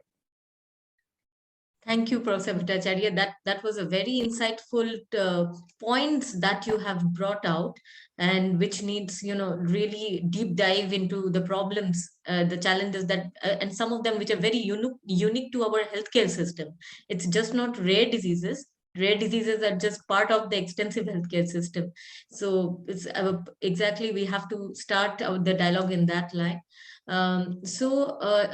Just before I move to the next speaker, I'd like to request, since this is an open floor discussion, if all of the panelists could just switch on your videos, that would like just give us a feel of more engagement. So I'd request all the panelists to just be here. So maybe the next, carrying forward from what Professor Bhattacharya just raised, the issue of sustainability of rare disease registry, of any other efforts for rare diseases that has been taken. I would like to hear from Dr. Katoch, because he is here with us and he'll be the right person to address that. How do we address that? How do we address that these efforts reach to a perfect goal so that that sustainability is ensured to the participants of that process? See, actually, many governments, and particularly I've seen in the last 30 years, that has happened in India also. You shy away from long-term socialistic goals, because you are driven by money pressures for everything. And this is a global phenomenon. Nothing to, I'm peculiar with the situation in India. But, commitment to health in general, what Maua, you pointed out, commitment to the development of the systems which are essential for supporting the health of the people, any citizens, including India. That needs a long-term commitment, and it's not difficult to do because the republics are going to stay. India is going to stay. The same with other world countries are going to stay. So, see, the governments, and but how you can make them commit? You make them commit by awareness. That this is important. I tell you, actually, when we say the political class are they among the smartest people. I tell you, they to get the votes of people, they have to influence so many minds in a good or bad way, whichever way. So they understand what is good for them. I tell you, in my period as a secretary, the 5 schemes which I launched, the maximum support to me came from the MPs across the parties. It took 4 years to convince them, but when it came, it came. So then, so that means you need a system to convince them. That's the way. Registry is one mechanism to give the data to them, authentic data to them. But then you need to have engagements with them actually, and they influence actually. I tell you that the money is never a limiting factor anywhere in the world. And at least for India, money is not a limiting factor at all. Actually, it's wrong to say anything. Only thing, the health is not a priority for people. So you start crying when you start dying. So ultimately, that pressure has to build from the people for the investing into health, which can come, but that needs a long-term, awareness campaigns, and they should be not a confrontation. There something it is not happen in one government's time period. This has happened over a period of time. So so the people didn't engage, the people didn't press. Some states like in Kerala, they reached the health standard equivalent to Europe 30 years back. Others are in a sub-Saharan African stage even today. So the question arises that is, that is the pressures asked by the people. Sustainability is never an issue, actually, I tell you. This has to be sustained because if you want to achieve the results. And for India, it is not an issue, I tell you, at all. This is only a sustained engagement with the system to bring a point that this investment is going to bring this betterment. And I don't think this is an issue. I have 7 years in the government, right in the federal government. I've seen that it is not an issue. Actually, yes. Yeah. So we get to understand from you that it is demand and supply, and even if demand is there, we need to raise the voice of the people to showcase that yes, the demand is there. I should not be in a blame way. It should not be blaming somebody. It should be telling you in a constructive way. Yes. Right. So taking forward. Mahua, I want to make one point. Please, Dr. Katoch, Ashoka University is an example of philanthropic funding that has gone in and it is happening in a sustained manner. I think, what do you think that if we can rope in philanthropic funds like a trust or whatever the other trusts are there, I think we have never approached them for an approach like this, that because they sustain for a long time, and we are seeing in our university that this is happening. So what is your opinion about it? Asking me, Alok? You asking me Yes. or somebody I else? think it Yeah, is to I'm you. asking you. I'm asking you. What's your opinion? No, I agree with that. That will be something very a positive contribution. Yes, sure. But even the government system can be made to support in a long-term way, because if this is sustained by a public pressure, that's it. Not as a pressure of a engagement side, that you just do this and this will come. This has happened in the last 10 years. This is telling you the result. But what your suggestion is there? That's absolutely very valuable. Yes. So we got a very good insight into the sustainability issues of the rare disease registry. With I think Professor Belgard has something to it. Please go Look, ahead. Thank you. And certainly sustainability is front and center. As you would all know, that rare diseases, it's very eclectic and it's very diverse. There are so many different clinical networks. There are so many different diseases that, and they've evolved. The systems to capture data have evolved over time with the urgency, philanthropic. One particular family member I know in India that wanted to build a registry for this awful, dreaded condition for his children. That's the motivation. And so how do we help and harness that? And unfortunately, as the time goes on, there are people leaving their legacy with their lives. Time comes and goes. So we really need to be mindful that there is a lot of enthusiasm. And what's really exciting and what I'm hearing from the participants in India is that we can help support as best as we can externally, but really it's coming together of a maturity of government, industry, the patient groups to say, this is how we need to be thinking about things. And so what we've seen over the journey for motor neuron disease, I mentioned we launched it in September 2021, but that was a 7-year journey that I got funding for 50,000 Australian dollars in 2015 from the Mindy Foundation in WA, which has Daniel Ricciardo as the #1 ticket holder. That then led to a $2.5 million National Health and Medical Research grant. And so just to give you a context that we've now got the whole clinical network, that's one journey, but that's just one disease. And of course, that'll be the portal for all progressive neurological disorders, both rare and dementia, Parkinson's, etc. And so what we really want to think about is what's the framework behind the scenes?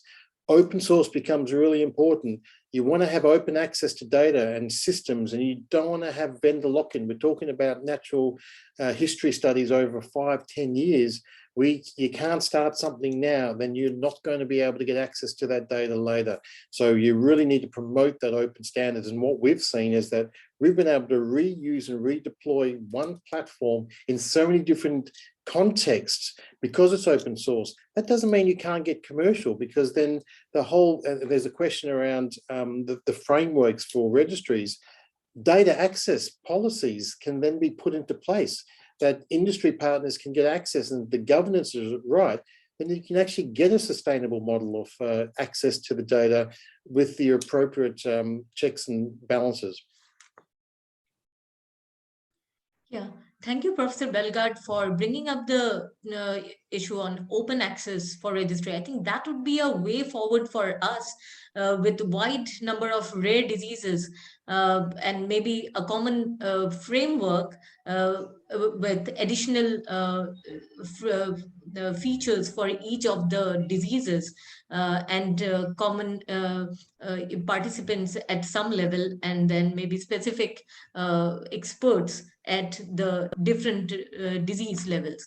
So we'd like to know this from Dr. Reeta, that if the existing National Rare Disease Registry has some of these features of maybe looking forward going as open access at some end. If not, what are the limitations? There could be some country level regulations which could be a roadblock in that, or maybe a limiting factor in that, or maybe if we can if this is how this could be a new way to go forward for the registry. Dr. Reeta, we would like to know from that. Yeah, thanks, Mahua. Definitely, we have at this stage not thought of open level registry, because being research body, we are bound by certain regulations, rightly you have pointed out. But if, and also in ICMR, the way the research happen, we, it's a kind of projects. There are some long-term projects, some short-term projects, some cohort studies, some registries, something like that. And also for international collaboration, we have different set of guidelines.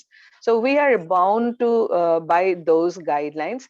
It's not that, and this national, a registry provides a platform at the national level to collate the data and share within the country with all those concerned. We have not kept it open as such, anybody can go and access it, because we are just at the beginning stage. There is so much of standardization, everything is needed. It's easier said than done.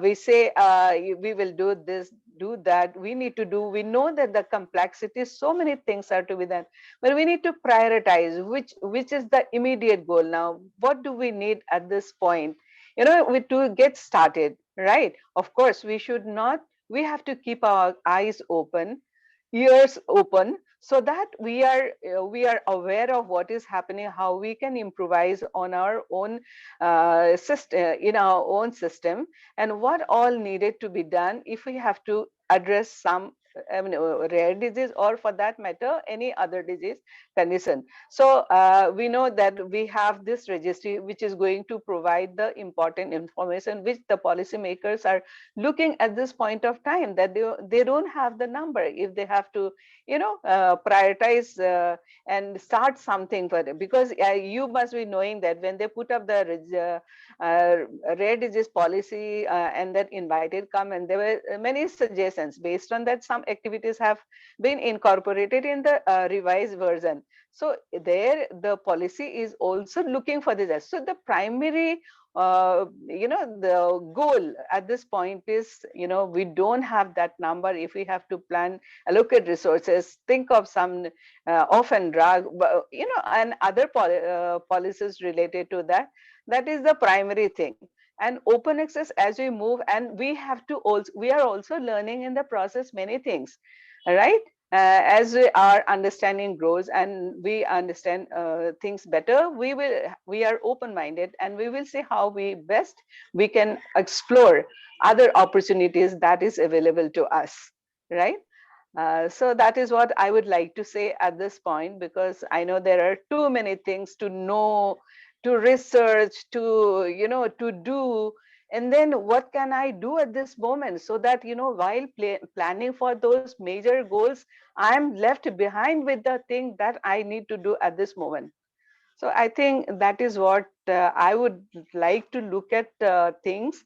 And of course, keeping us always in the back of mind that I am also planning for this simultaneously. That is what probably we should move about, and also try to expedite on other things associated that can be done. And what Dr. Deepa said, I fully agree. The complexities and the issues that one must be facing. And since we don't have the awareness among the doctors only, what is then our primary goal? We need to train them. What is then our primary goal? Then we need to strengthen our infrastructure at the secondary level. Maybe what can be done at the primary level, what Dr. Bhattacharya said. So these are some important things which we can keep doing simultaneously. And also when we are talking about data at the national level, the data has to be of quality. We have to be sure, yes, they are the real rare disease cases. So we have to be in a facility, get the data from a facility where we can be sure, yes, this is a confirmed case. We need that kind of data. So we do, the country is so big, and so in different kind of situation in different states, and even within the state, there is so much of diversity, and there's so much more to do. Of course, in future, I think we can start linking up. And I'm not shutting the door closed for the international access or open access. We are trying to see as we move ahead, set our things at the national level, and then how best we can do. Of course, we'll have to take into consideration the rules and regulation that the country has, that the organization has to follow. Thank you so Thank you. much. Thank you, Dr. Reeta. The more we talk, the more it becomes evident that the level of complexities is far more than what it seems like.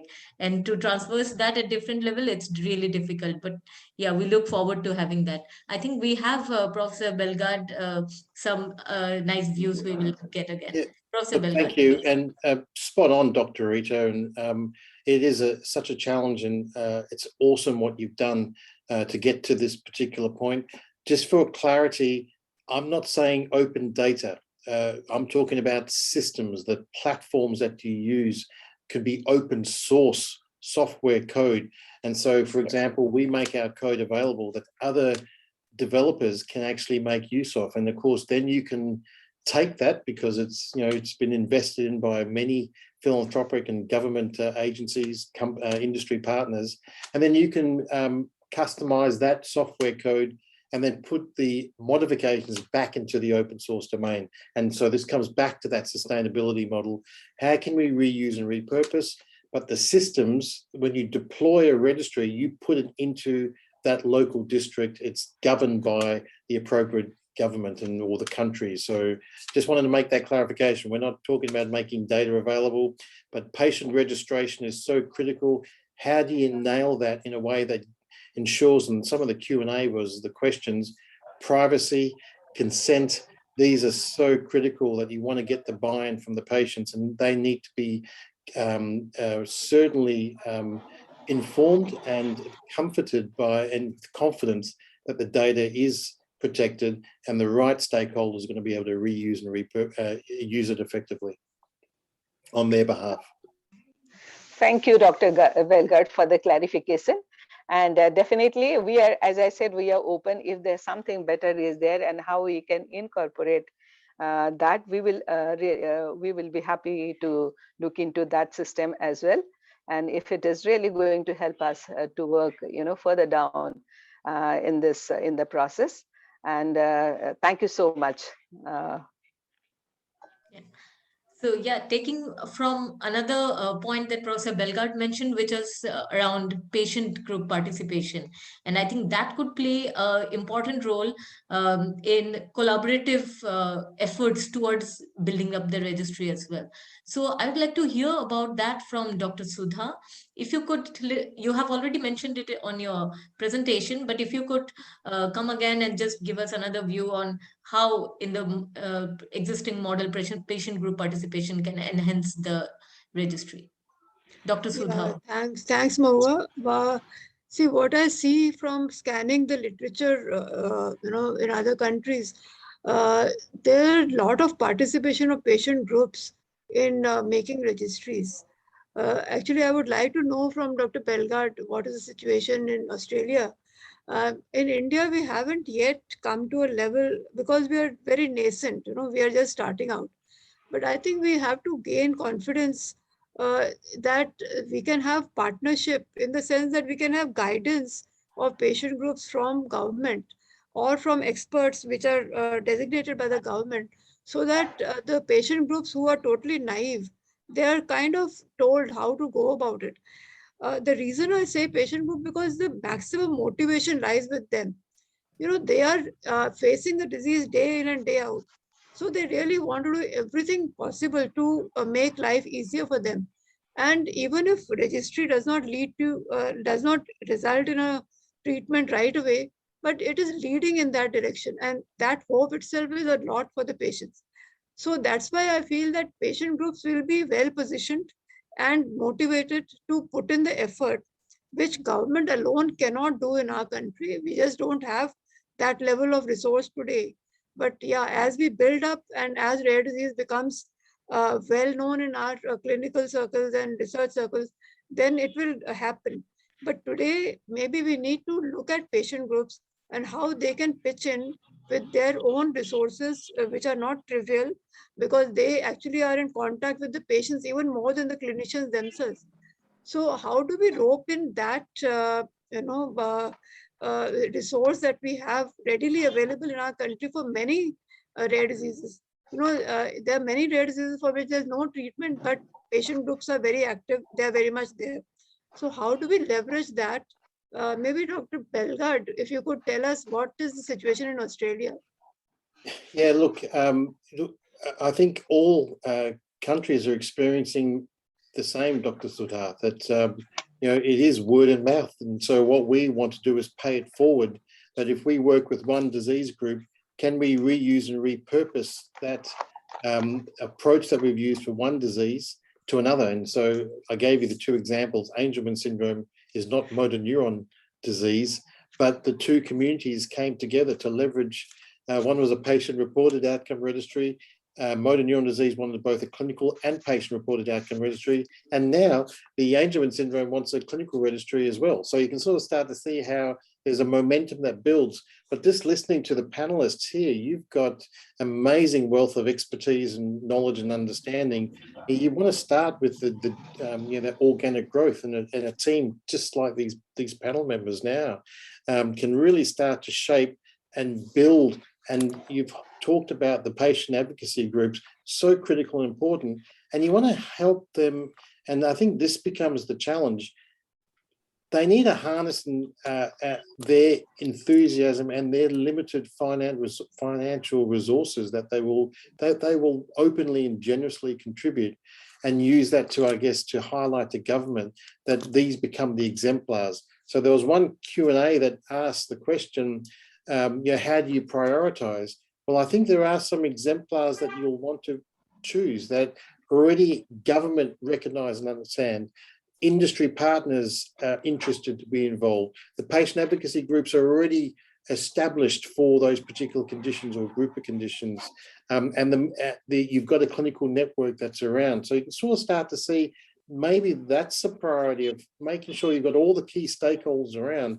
And it's a lot of effort, a lot of time to bring them together to really try to understand, well, if we deploy this here, can we showcase this to government? And as Dr. VM Katoch highlighted, there is the momentum, but you really got to communicate broadly to all the key stakeholders.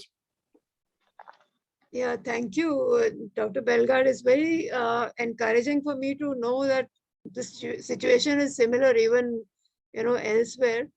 We are not unique.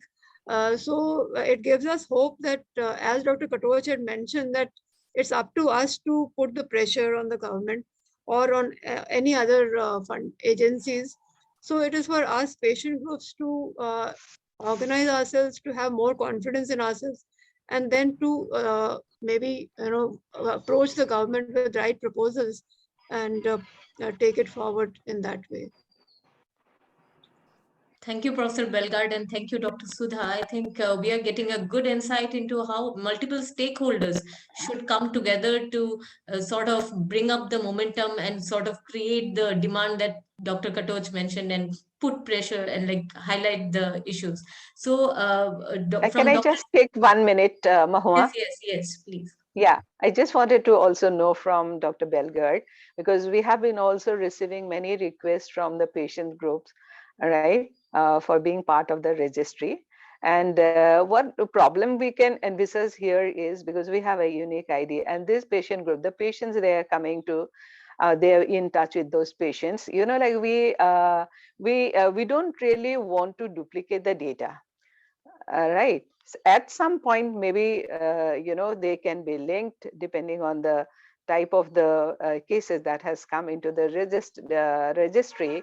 So, so this issue I can foresee that if patient groups become part of the are included as part of the registry, because these patients go from here to there, and they have to at some point go to the tertiary hospital for establishing their diagnosis.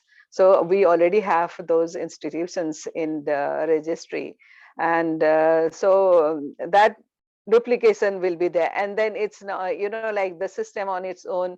I mean, I can foresee that a lot of work.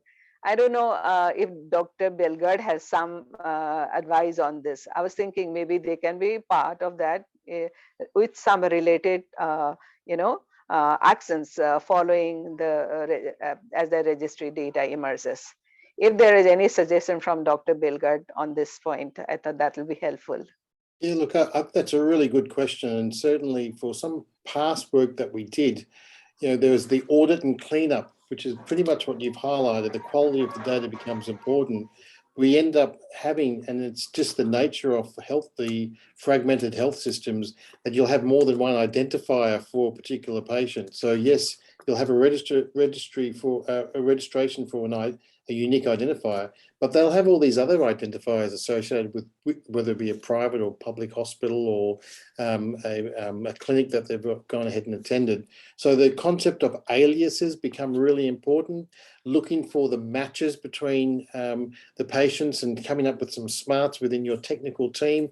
These things are doable and possible, and you'll just need to clean up those records. There's always going to be duplication. I think you need to just assume that there's going to be noisy data, but it's really just managing how to come up with a framework to address it more broadly. So yes, there'll be edge cases that'll just always be difficult, but what is the common themes and threads of how we could standardize the approach for a number of different conditions? I think the requirements piece is really important with all the key stakeholders. If this is one particular requirement that is a big issue, bring all the smart minds together, run that workshop openly to understand how we could navigate it, pick a couple of exemplar conditions or clinics that you can trial this, and then work out with your technical team how you can actually then view all the records and say, well, this is the name, Belgard appears in 5 different, is it the same Belgard? And you need to come up with a pattern matching based on postcode, phone number, and then start to clean up that way. So we have done those things in the past. These things are possible. And the sooner you start to address these issues, I guess the better to be able to mitigate some of these things in 5 or 10 years' time, when it then becomes impossible to really start to try to analyze data and you've just got really, really noisy data. Thank you. Yeah, I think we have a comment from Dr. VM Katoch. So please. Actually, so I was listening to the conversation between Dr. Reeta Rasaily and Professor Matthews. I think that's, those overlaps are, you can check them, you can identify them, and it should be part of your psyche. But to have a partnership with the patient groups, partnership with the other stakeholders, to build those partnerships is a very essential attitude. Because that's the cleaning up part is a tough game, but that can be done. See, it can be formal, it can be informal. For example, having a annual twice a year meetings with them, or a 3 times a year meeting, periodically meeting, and then telling them, are you giving your data somewhere, or what type of problems you are facing which are not here. So engaging with them in a very official way, in a very systematic way, in a very regimented way, that will ensure our actually the connectivity with the people. See, if you imagine that India has we say 80 to 100 million such people, and you talk of 4,000, okay? No, that means there's a big gap actually. Okay, and then you say that some diseases we think are important. This is we are thinking, but the people who are affected, who are sufferers, they are citizens. They have the same constitutional right for the health. Okay. So you can't say they are less important from their perspective. But okay, we have a system problem from our side. We have resources. We have the point where to start. But then to say that okay, we'll meet you after 10 years. After 10 years, that things have already escalated. They're gone. Okay. That can't happen. So there should be systems of in a very broader framework. That means the same type of a software what Professor Matthew was talking about, easy to do, easy platform to record. They can, those small registries can be funded as extramural projects actually, but then linked to the main. Okay, after 5 years you will take it up. So something you take as a part of a central system, some you take as a part of a collateral system, and that can join in actually. So this all, I'm not a computer person. I'm telling you more of a strategist actually. So then that becomes a part of movement. You have not lost anybody. You have not been injustice to anyone. Okay? Not injustice to any cause. Okay? But at the same time, you are managing. deciding our priorities to focus, but then let everybody do their work and join. We can't say that like India with more than 500 medical schools, medical colleges, and a huge number of institutions, they're not in a position to do it. So those projects can be submitted from there actually. There's extramural projects, but a common platform. So that data can merge anytime. So I think, Dr. Reeta, this is something coming off a cup because this conversation came to me now. But whenever I get the opportunity to talk to the government or to your system, then certainly I give the same suggestion. Yes. Thank you, sir.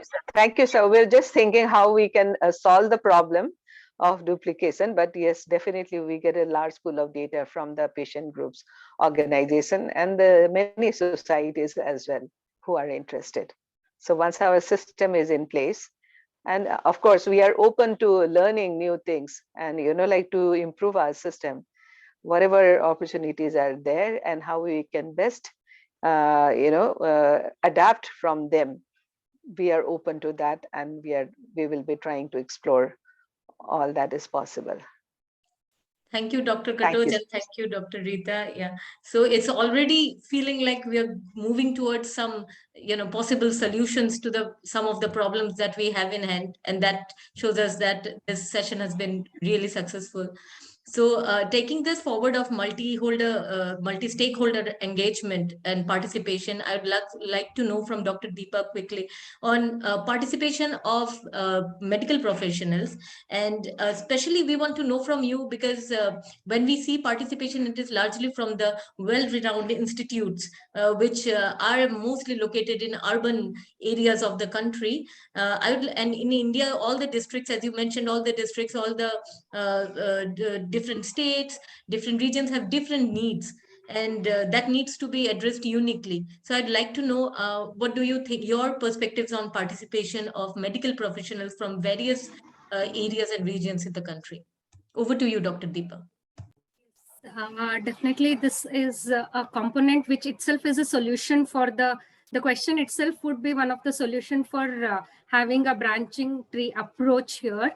So this will ensure like every medical college should be identified through the government itself to have a center who will do the screening component as well as the awareness component, and then put it forward to the Center of Excellence or the Nodal Centers, which are initiated by the ICMR. And also definitely I would raise here, this is why this diversity is, India is a country with a rich genetic background. There is so much of diversity that one which is applicable to one state may not be applicable to another state.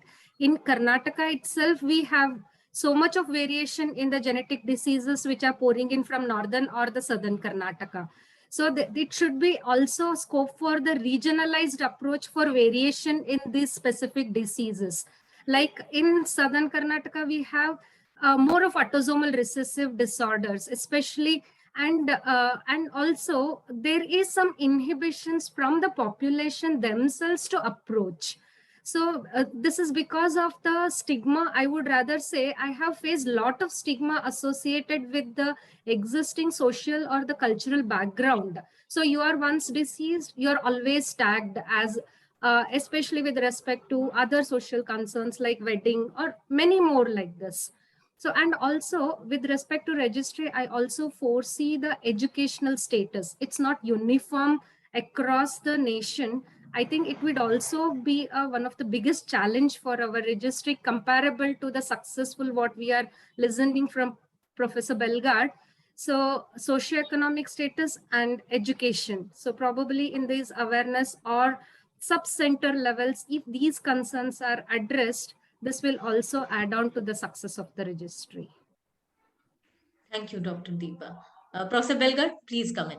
Look, some wonderful thoughts and from Dr. VM Katoch and Dr. Reeta and now Dr. Deepa. And there's a top-down and bottom-up approach. So what we've just heard, and Dr. VM Katoch highlighted, that there are from a bottom-up perspective, you want to be able to support those communities which are ready to go. And so you want to build those registries and the platform, and it doesn't matter which platform. I'm not trying to sell what we're doing, but you need to find a platform that can be reused and repurposed easily across different conditions and roll it out cost effectively and cheaply, support those groups as quickly as possible, knowing full well that with that, the infrastructure and the governance that they set up, you are going to be able to aggregate up. And then from a top-down perspective, you want to be able to talk to these different systems. So once again, you need to be thinking about scalability, reusability, repurposability, if that's a word. These become really important dimensions if we want to cater for, as Dr. Deepa highlighted, and this is where the value comes in India alone, that different regions will have different priorities based on their, just the genetics and the community. And so you want to harness that expertise, because there's going to be innovation of how you capture, how you do diagnostics, how you develop R&D, new approaches for therapeutics. So you want to promote these different areas, and then that's the coming together. So you could actually have a registry. Chennai has 30,000 boys with Duchenne muscular dystrophy alone, compared to Australia, which has, I think roughly, don't quote me, 1,400 to 2,000 at any one time point. And so, just in that context, how do you harness and capture all that data? But there might be another registry for Duchenne muscular dystrophy in another district. How do you support those two? They could be running in parallel, but ultimately you want convergence. So the two key words are harmonization, that different districts are doing things and you want to harmonize what they do. And then the next dimension is convergence. So how do we come together? Yeah, thank you, Professor Belgard, for your intervention. So with that, I'll ask Dr. Deepa to quickly summarize the panel discussion, important points of the panel discussion session, and then we will move towards our short Q&A session. Yeah, Dr. Deepa, over to you. Thank you, organizers. I think it will be very difficult to make it a very short summary of such a so much of tremendous discussion which has happened. So we started today's session with Professor Katoch, so who stressed that partnership would be the key, and he took us through his journey and experience starting from the scratch, where he told us how he has been catalyst in initiating various endeavors towards this rare disease work, and also how he stressed on the data deficiency which is affecting this to have a proper medical registry, and also how different government organizations, so they have taken initiatives in this regard. And then we moved on to the backbone of ICMR Rare Disease Registry, Dr. Reeta Rasaily, who took us through her experience of initiating this registry, what are the backstage work which were done by the team, how this has been taken forward, and what are the components that were included, the challenges which were faced during this process, and also what is her vision. So for the future, which would be the ultimate that is beneficial for the rare disease patient.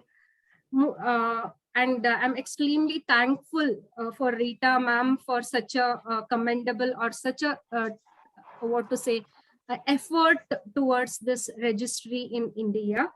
And then we moved on to Dr. Sudha Bhattacharya ma'am, who stressed that, who told that the individual disease-based registry is how it is important, and also not only having the registry, but also having in detail about the clinical features, how is a profile, how is a progression of the disease, which in turn would help in developing the drugs and long-term impact on the management of the disease and having a successful registry. And also her stress upon the patient advocacy groups in having a sustainability with respect to the rare disease initiatives. So, and also she stressed on what is the spectrum of the research and what are the components, and how to link with the biorepository, and also with respect to the data sharing. So followed by my discussion from the NDU, who is very close to the rare disease patients, and what are the concerns which were of significant in order to have a proper leverage of the policy makers as well as the end users. So then I'm really very thankful to the organizers for bringing on board Professor Belgard and all his answers or all his explanation and the queries which he gave us the solutions. And he spoke on the scalable and sustainable rare disease registry framework, which he has been successful, and role of APEC country in bringing all these. And the one which strike my mind is 80 million people are from India among the 200 million, and also how important is having the baseline data. So, and also what are the components to be included, and this should be a dynamic platform. Yes, I really am, this has registered with in my cortex that having a dynamic platform would be really beneficial, and his briefing on data capturing and also the issues to be addressed, and also the trial ready registration framework, and also what are the details in the forms and how to capturing styles and patient focused features, which in, and also how to have in a hospital setting with your example with the joint replacement initiative which you have explained, and how to replicate it for other diseases too, and also how you explain the purpose of rare disease, and you summarized what is the role of governance and also having a framework. And during the open end question and answers, so Dr. Alok Bhattacharya stressed on digitalizing and also how we should make up the strategies which is suitable to the Indian context. And also definitely, sir, knowing the natural history of the disease is equally important, especially for the drug discovery as well as and to have an accessibility and also to ensure the sustainability. So, and further moving forward here, with respect to Katoch sir, how he said the commitment which is required to ensure the sustainability, and Professor Belgard who told that it's not the open data, but it is an open source, which will help in having a beneficial registry. And Dr. Reeta, who stressed on the what are the restrictions or the guidelines which we are bound to have in, or which have become the real challenges, and also the restriction from the government end in this particular registry component, and the queries with regard to the answers from the Australian experience, which could be applied here in the Indian context, which has been an eye-opener, and also directions which we could incorporate in future.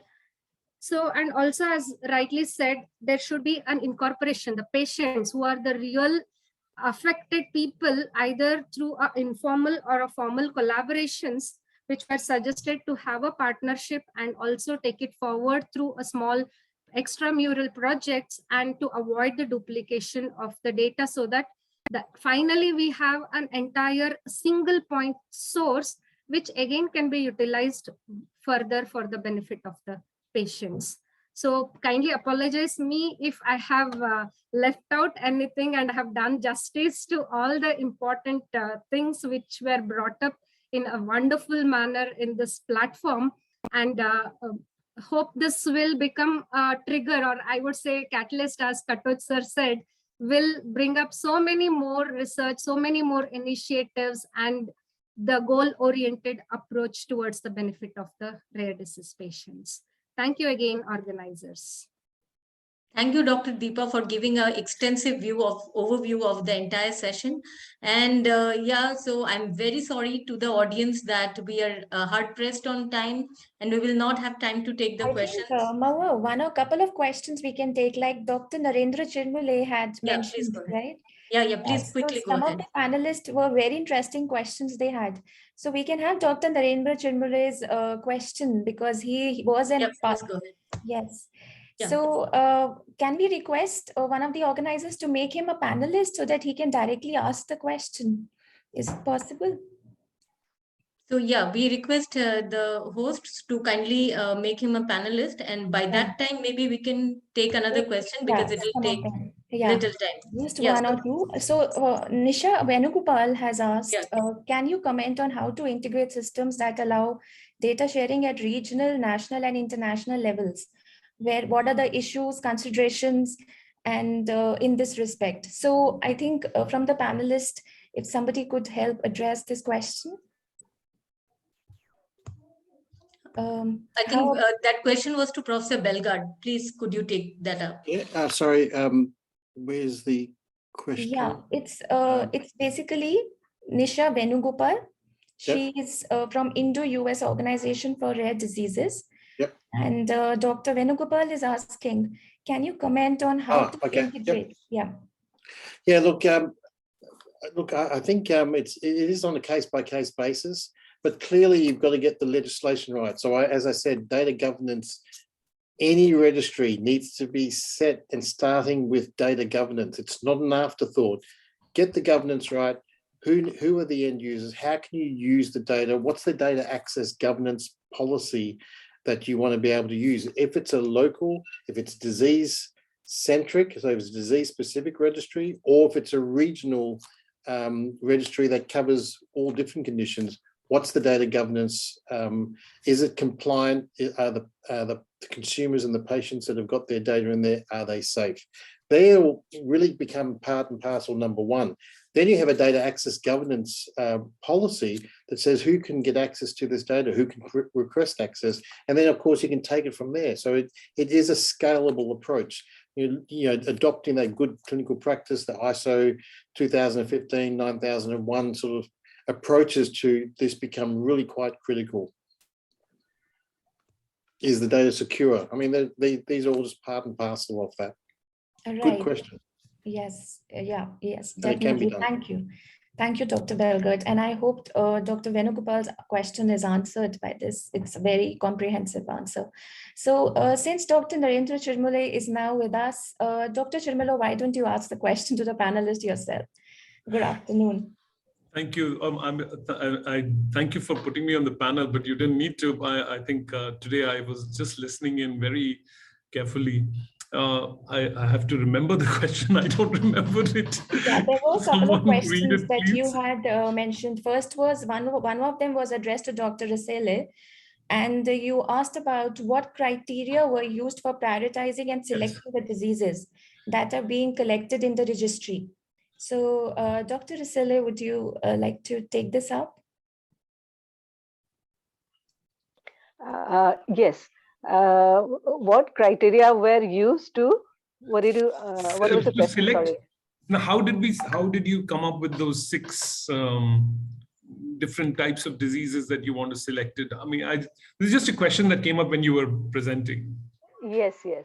You know, so we know there are 7,000 to 8,000 rare diseases, but you know, are we going to have all that? So what we did is, what we are looking at the moment as a priority, right? At least for those disease conditions which we can diagnose and for which there is, which are amenable to treatment, you know, and where the treatment option is available. So this is 6 disease groups that in that sense we had prioritized. As I said, there are so many things to address, but then are we able to do? We have to prioritize. Slowly, as we progress, we can have more and more. That is what, that is how the committee that had been constituted to guide us, advise. Based on that advice, we had selected those 6 major disease groups. Of course, under them, there are many subgroups. Yeah, right? no, I got a lot of those answers in the later presentation. Yes. And my quick Thank you so much. My quick second question was to Matthew more, and maybe to all of us, I guess.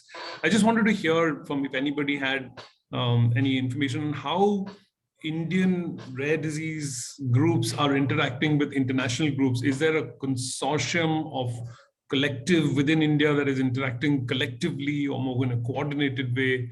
And I know, Moa, you're doing a lot of work, and I know all of you are doing a lot of work in this area, but maybe that's an area that we could focus on in India.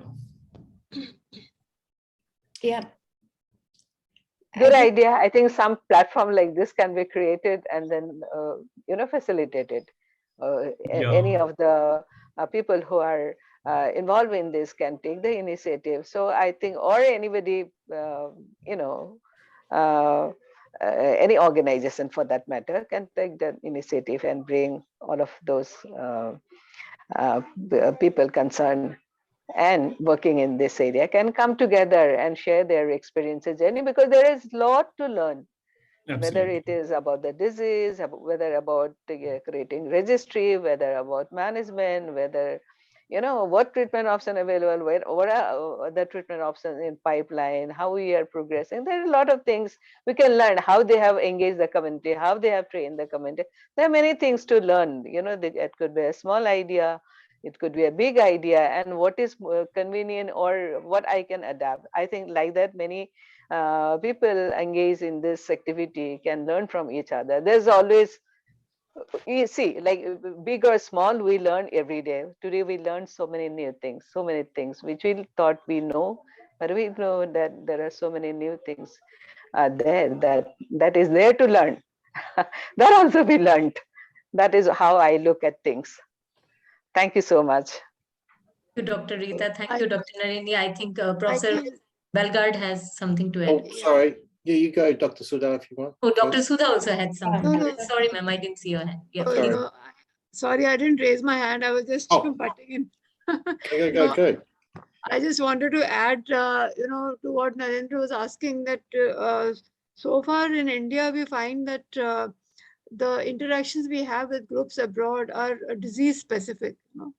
So for a given disease, the groups who are working abroad, they are in close touch more or less because they stand to gain from each other. But in a pan disease, rare disease fashion, it may be quite difficult because with so many diseases and everybody has their own,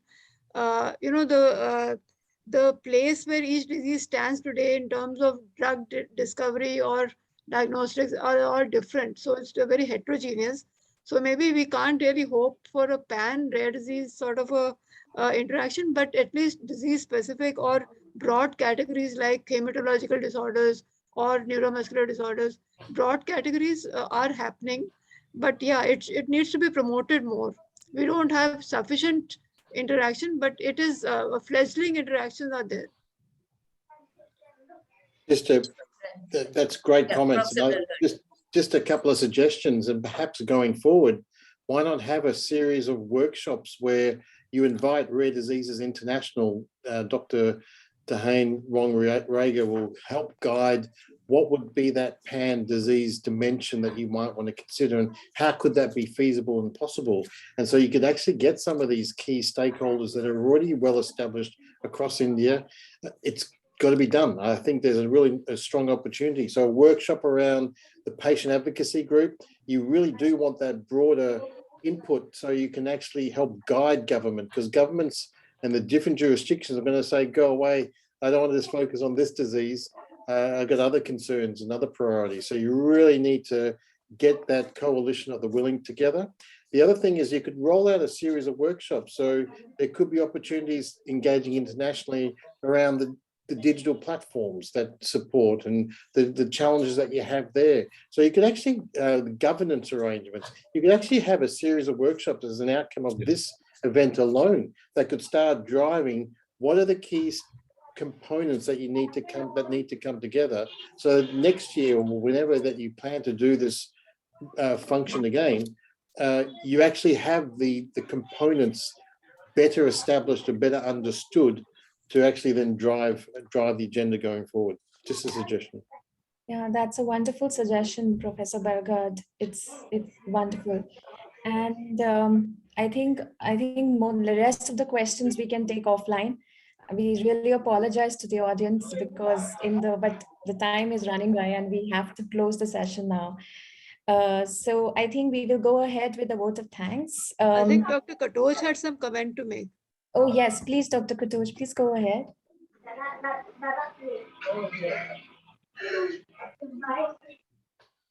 Sorry, you are mute. Dr. Katoch, Dr. you are Katoch, mute. yeah, Sorry, please. I say I'll just quote, what Person Matthew said. This international workshop, series of them. In the COVID era, we know that with the minimum money you can do maximum. So what you spend on single money is TADA, the whole conference can be, workshop can be organized.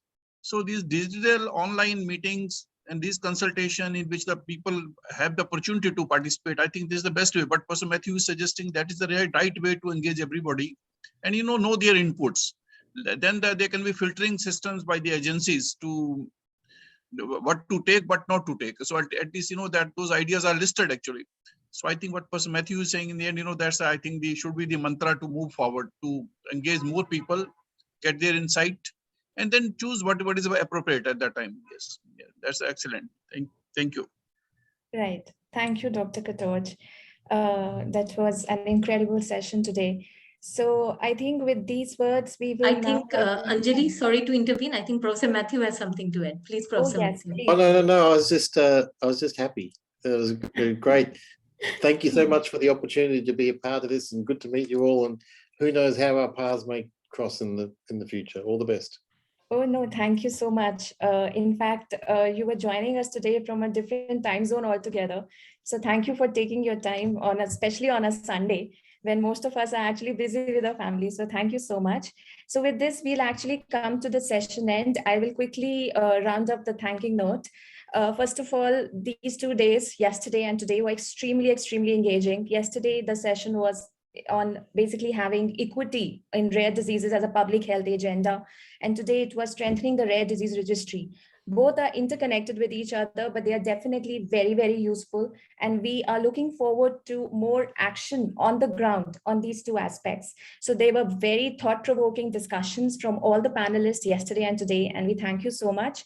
So we would like to extend our thanks and gratitude, first of all, today to Dr. V.M. Katoch for his keynote address, and then to all the esteemed panelists, starting with Professor Matthew Belgard, Dr. Reeta Rasaily, Dr. Sudha Bhattacharya, Professor Alok Bhattacharya, and Dr. Deepa Bhat. Thank you so much for your time, and thank you for such expertise on the subject, because you are the real experts and we all are learning from you. So thank you so much. Next, extending our thanks to the institutional leadership.